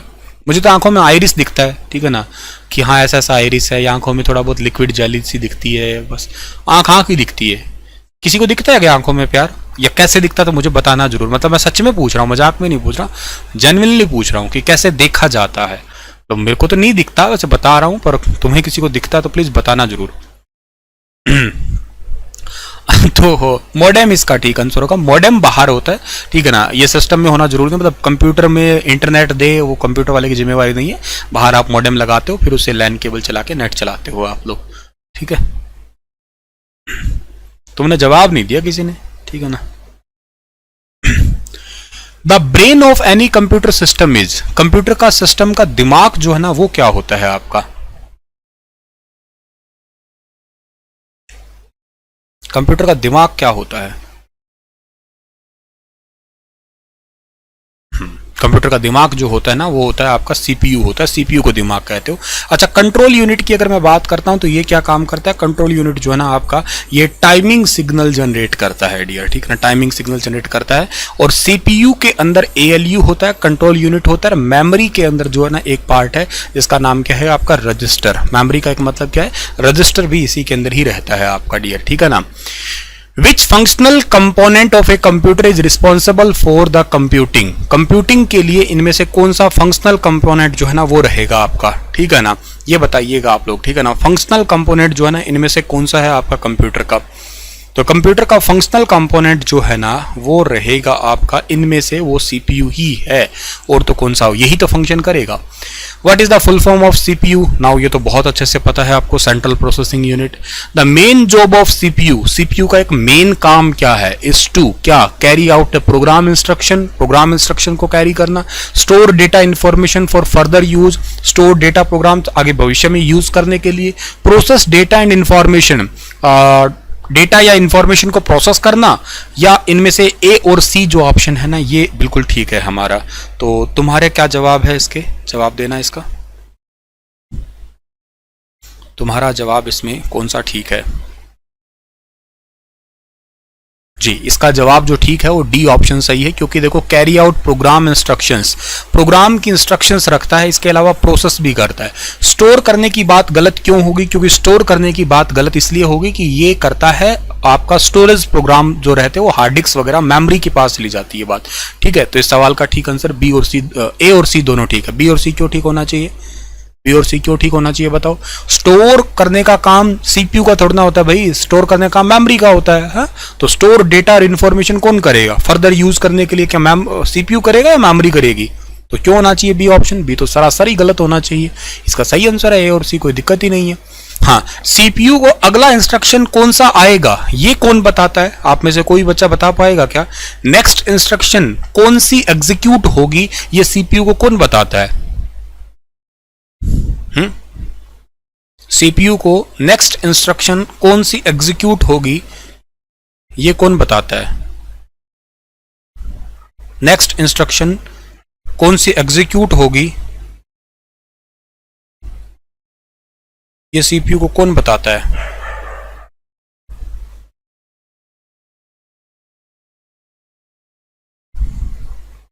नहीं, किसी का जवाब सही नहीं है। ना सीयू है, ना इनपुट है, ना कंट्रोल यूनिट है। कोई और बताए, दो दिमाग पे जोर। नहीं, ये बताता है आपका प्रोग्राम काउंटर, ठीक है ना। ये बताता है आपका प्रोग्राम काउंटर। ये सुपर इंपॉर्टेंट क्वेश्चन है, याद रखना।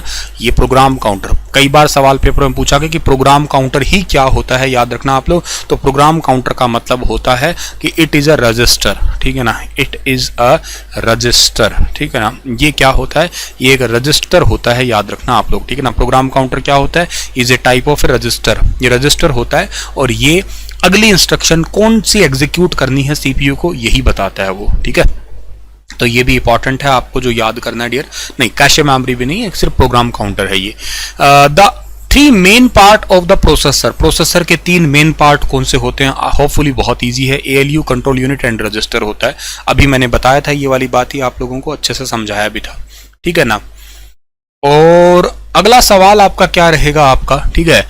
अच्छा, अगला सवाल इस स्लाइड में है नहीं, अगला सवाल के लिए अगली स्लाइड लेके आनी पड़ेगी। एक मिनट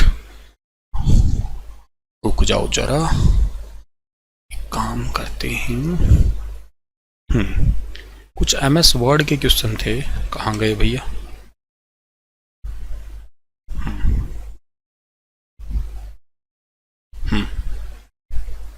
आओ बताओ। ये सारे क्वेश्चन एमएस वर्ड के हैं। अभी थोड़ा ऐसे टाइम बचा है, 10-15 मिनट का क्लास का टाइम बचा है। इसमें ये बहुत सारे क्वेश्चन है एमएस वर्ड के, फटाफट आप लोगों को मैं सॉल्व करवाने वाला हूँ। सारे इंपॉर्टेंट है, पूरा एमएस वर्ड रिवाइज हो जाएगा समझो, ठीक है ना।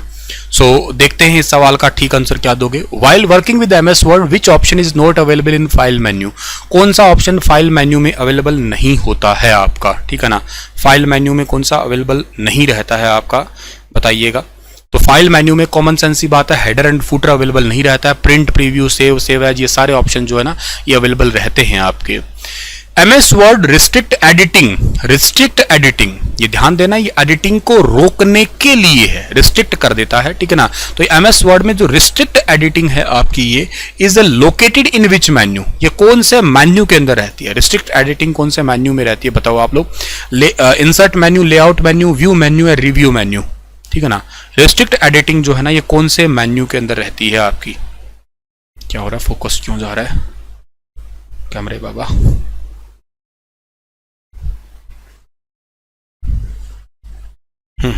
ठीक है, इस सवाल का ठीक आंसर है रिव्यू टैब। ध्यान रखना, restrict editing option prevent user from modifying और एडिटिंग द डॉक्यूमेंट। मतलब ये काम ये करता है कि आपको जो है ना डॉक्यूमेंट्स को मॉडिफाई करने के लिए जो है ना बचाता है, मॉडिफाई आप ना कर पाओ, एडिटिंग को रोकने के लिए, ताकि आपका डेटा सेव रह पाए, इसीलिए समझो, ठीक है। ये एक्सेल में भी रहता है, वर्ड में भी रहता है। जैसे रिव्यू में जाओगे आप लोग तो यहाँ पे आप लोगों को देखो protect sheet, protect worksheet, share workbook, ये सारे आपके जरा ऑप्शन दिखेंगे आपको यहाँ पे प्रोटेक्ट करने के लिए, लॉक करने के लिए फाइल को। In MS Word, when the page margin are altered or when the text does not fit on the current line, which feature automatically move the text into the next line? एक जहां से copy करके paste करते हो और वहां पे अगर आप लोगों का डेटा फिट ना आए तो क्या होता है, उसको क्या कहते हो आप लोग? इसका क्या नाम देते हो आप लोग, बताइएगा।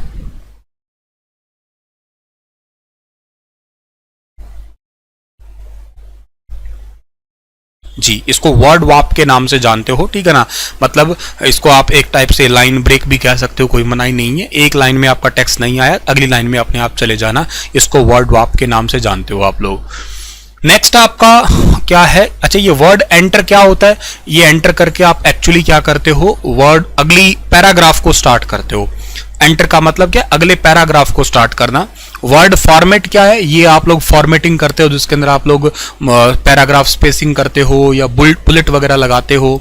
स्क्रॉल करना तो पता ही ना आपको, अप डाउन लेफ्ट राइट वगैरह है, ये आपका ही रहेगा। साफ क्यों नहीं दिख रहा, साफ ही दिख रहा है अब तो। साफ तो है, कौन कहता साफ नहीं है। The button icon used for doing spell checking, spell checking के लिए कौन सा बटन आइकन रहता है, स्पेल चेकिंग के लिए कौन सा वर्ड है,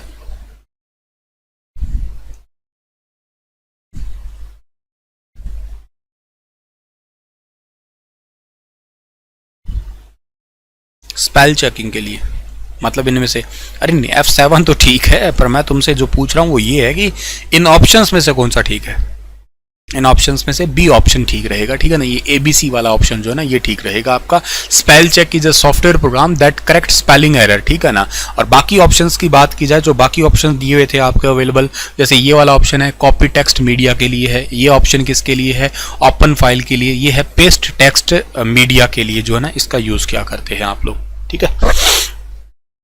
What is the file extension for all Microsoft Word document? MS Word के अंदर फाइल एक्सटेंशन कौन सा रहता है आपका, फाइल एक्सटेंशन MS Word में कौन सा रहता है।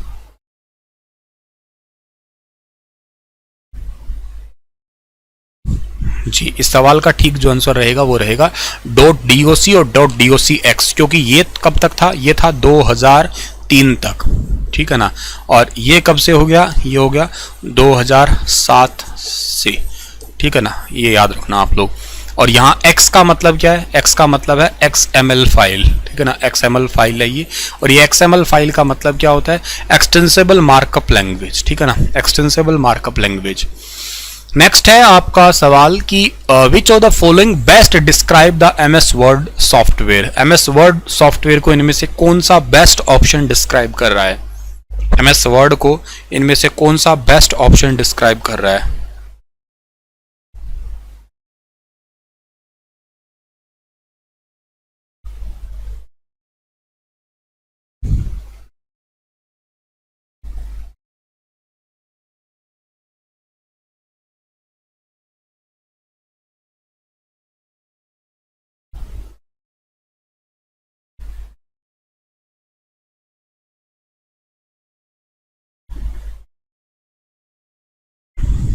एप्लीकेशन सॉफ्टवेयर तो है ही है, पर इसमें से आंसर कौन सा सही रहेगा, इसमें से आंसर सही रहेगा it is a word processor, ठीक है ना। ये वर्ड प्रोसेसर सॉफ्टवेयर है आपका, ठीक है ना।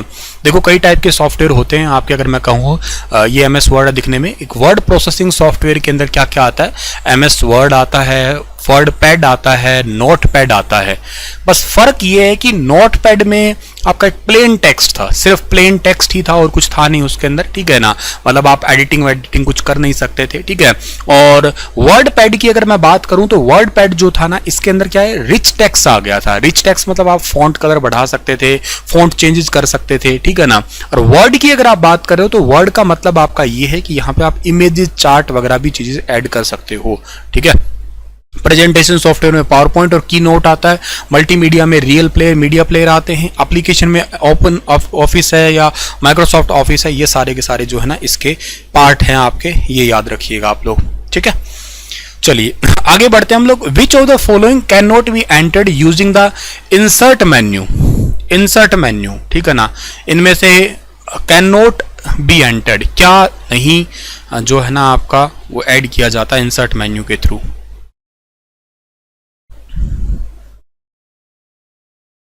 वाह भाई साहब,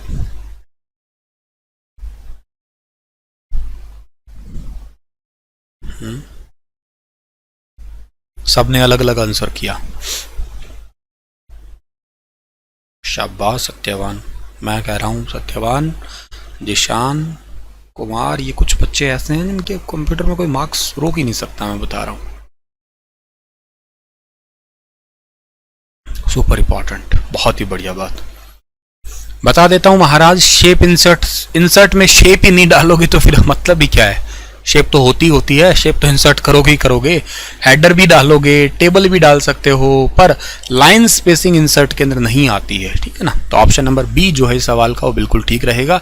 लाइन स्पेसिंग के लिए क्या रहता है, कंट्रोल प्लस में 1 है, कंट्रोल प्लस में 2 है, और एक आपका कंट्रोल प्लस में 5 है। 1 का मतलब है कि वो 2 लाइनों के बीच में 1 इंच का स्पेस है, 2 का मतलब कितना है, वो 2 इंच का स्पेस है, और 5 का मतलब क्या है, 1.5 इंच का स्पेस है, ठीक है। तो ये भी याद रखना है डियर, ठीक है ना। नहीं सत्यवान, ये आपकी मेहनत है। मैं उन अध्यापकों में से हूँ जो हमेशा क्रेडिट देता हूँ बच्चों को, ठीक है ना। मैंने तो सबको ही पढ़ाया है, पर आपने पढ़ा है, मतलब आप ही की मेहनत है ये, आप ही डिजर्व करते हो उस कामयाबी के क्रेडिट को भी। आपको कामयाब आप ही करोगे, ये बात हमेशा याद रखना, ठीक है ना।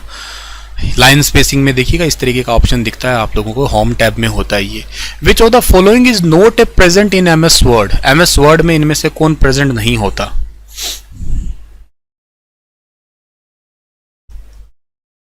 एमएस वर्ड में इनमें से कौन सा प्रेजेंट नहीं होता।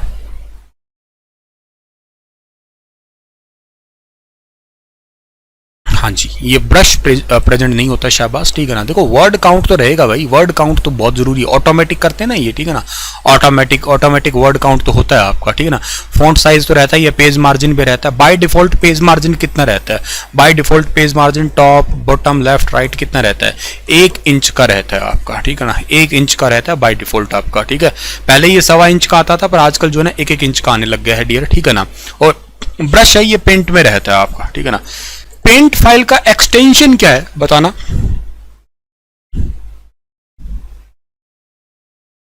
सर कोई आपको आपकी तारीफ करता है तो हमें बहुत अच्छा लगता है। अरे वाह, शुक्रिया डियर। होता ही है अपनापन तो, ये वो होता है ना कि ये तो हमारे टीचर हैं, इनकी तारीफ कर दी, हमारी कर दी, एक ही बात है ना। ये वो फील आता है, और होना भी चाहिए, यही संस्कारी बच्चों के यही तो गुण है। बीएमपी होता है इसका, बीएमपी का मतलब होता है बिट मैप, ठीक है ना। ये पेंट फाइल का, और ये इमेज फाइल में ही आती है, याद रखना आप लोग, ठीक है ना, image file he. Document can be blanks with the MS word, created, edited, save और ऑल ऑफ द अबव। मतलब एमएस वर्ड के साथ डॉक्यूमेंट जो है ना, आप लोग क्या क्या कर सकते हो, मतलब एमएस वर्ड में डॉक्यूमेंट के साथ।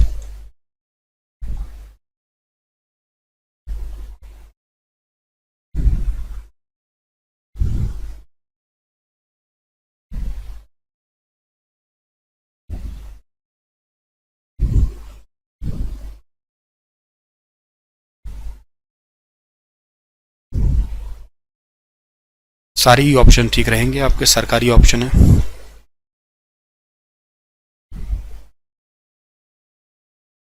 सर आपकी वजह से कंप्यूटर आया, मेरे पास तो कंप्यूटर भी नहीं है।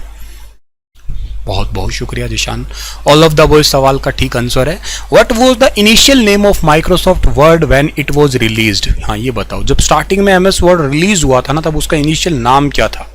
शुरुआत में जब एमएस वर्ड आया था ना, तब उसका नाम क्या था बताना।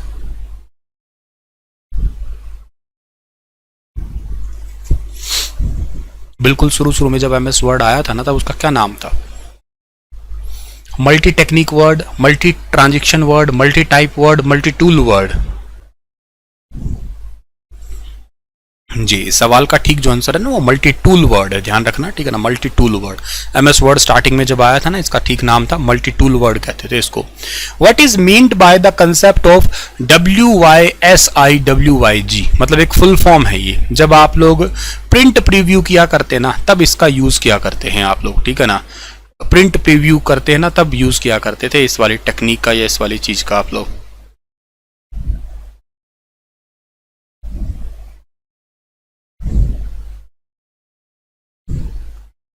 एक को लॉक किया जाए हम। जी, इस सवाल का ठीक आंसर यही है, what you see is what you get. मतलब आपने जो बनाया है ना वही आप पाओगे, सीधी सी बात है, ठीक है। जो आपको दिख रहा है वही प्रिंट होने वाला है। प्रिंट प्रीव्यू के टाइम पे टेक्निक आती है। और ऑफिस बटन इज सिंबलाइज्ड, ये 2007 वाले ऑफिस आपने देखे होंगे ना, उनमें एक ऊपर एक बड़ा सा ऐसे विंडो की टाइप का ऐसे एक ऑफिस का बटन होता था ऊपर कॉर्नर में, देखा होगा ना आप लोगों ने। तो office button is symbolized with which feature on MS word, कौन से फीचर के अंदर ये रहता है? पेपर में, रिबन में, एरो में या ऑफिस में? कौन से फीचर में रहता है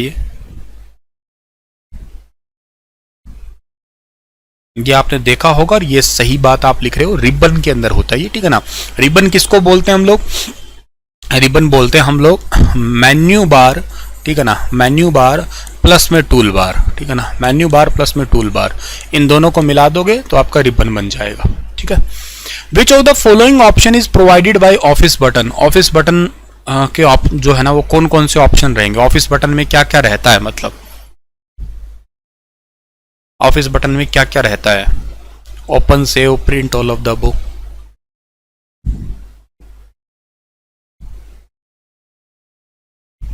बताओ जी। ये सारे ही रहते हैं आपके ऑफिस बटन के अंदर। ओपन भी रहता है, सेव भी रहता है, प्रिंट भी रहता है, ऑल ऑफ द अबव जो है ना सही है। Where is the office button located? MS Word में ऑफिस बटन है कहां पे, मतलब किसके आसपास जो है ना ये रहता है आपका, ठीक है।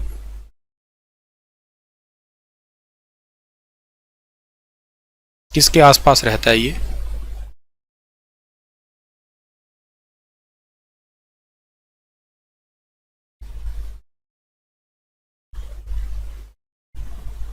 लेफ्ट कॉर्नर में, राइट कॉर्नर में,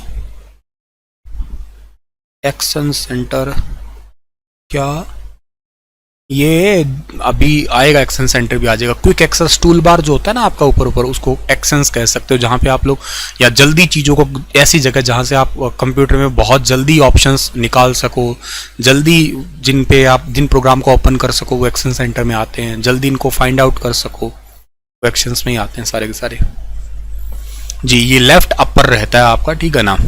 विच of the following option is not present in office button? Office button में इनमें से कौन सा ऑप्शन नहीं प्रेजेंट रहता है आपका, ठीक है ना।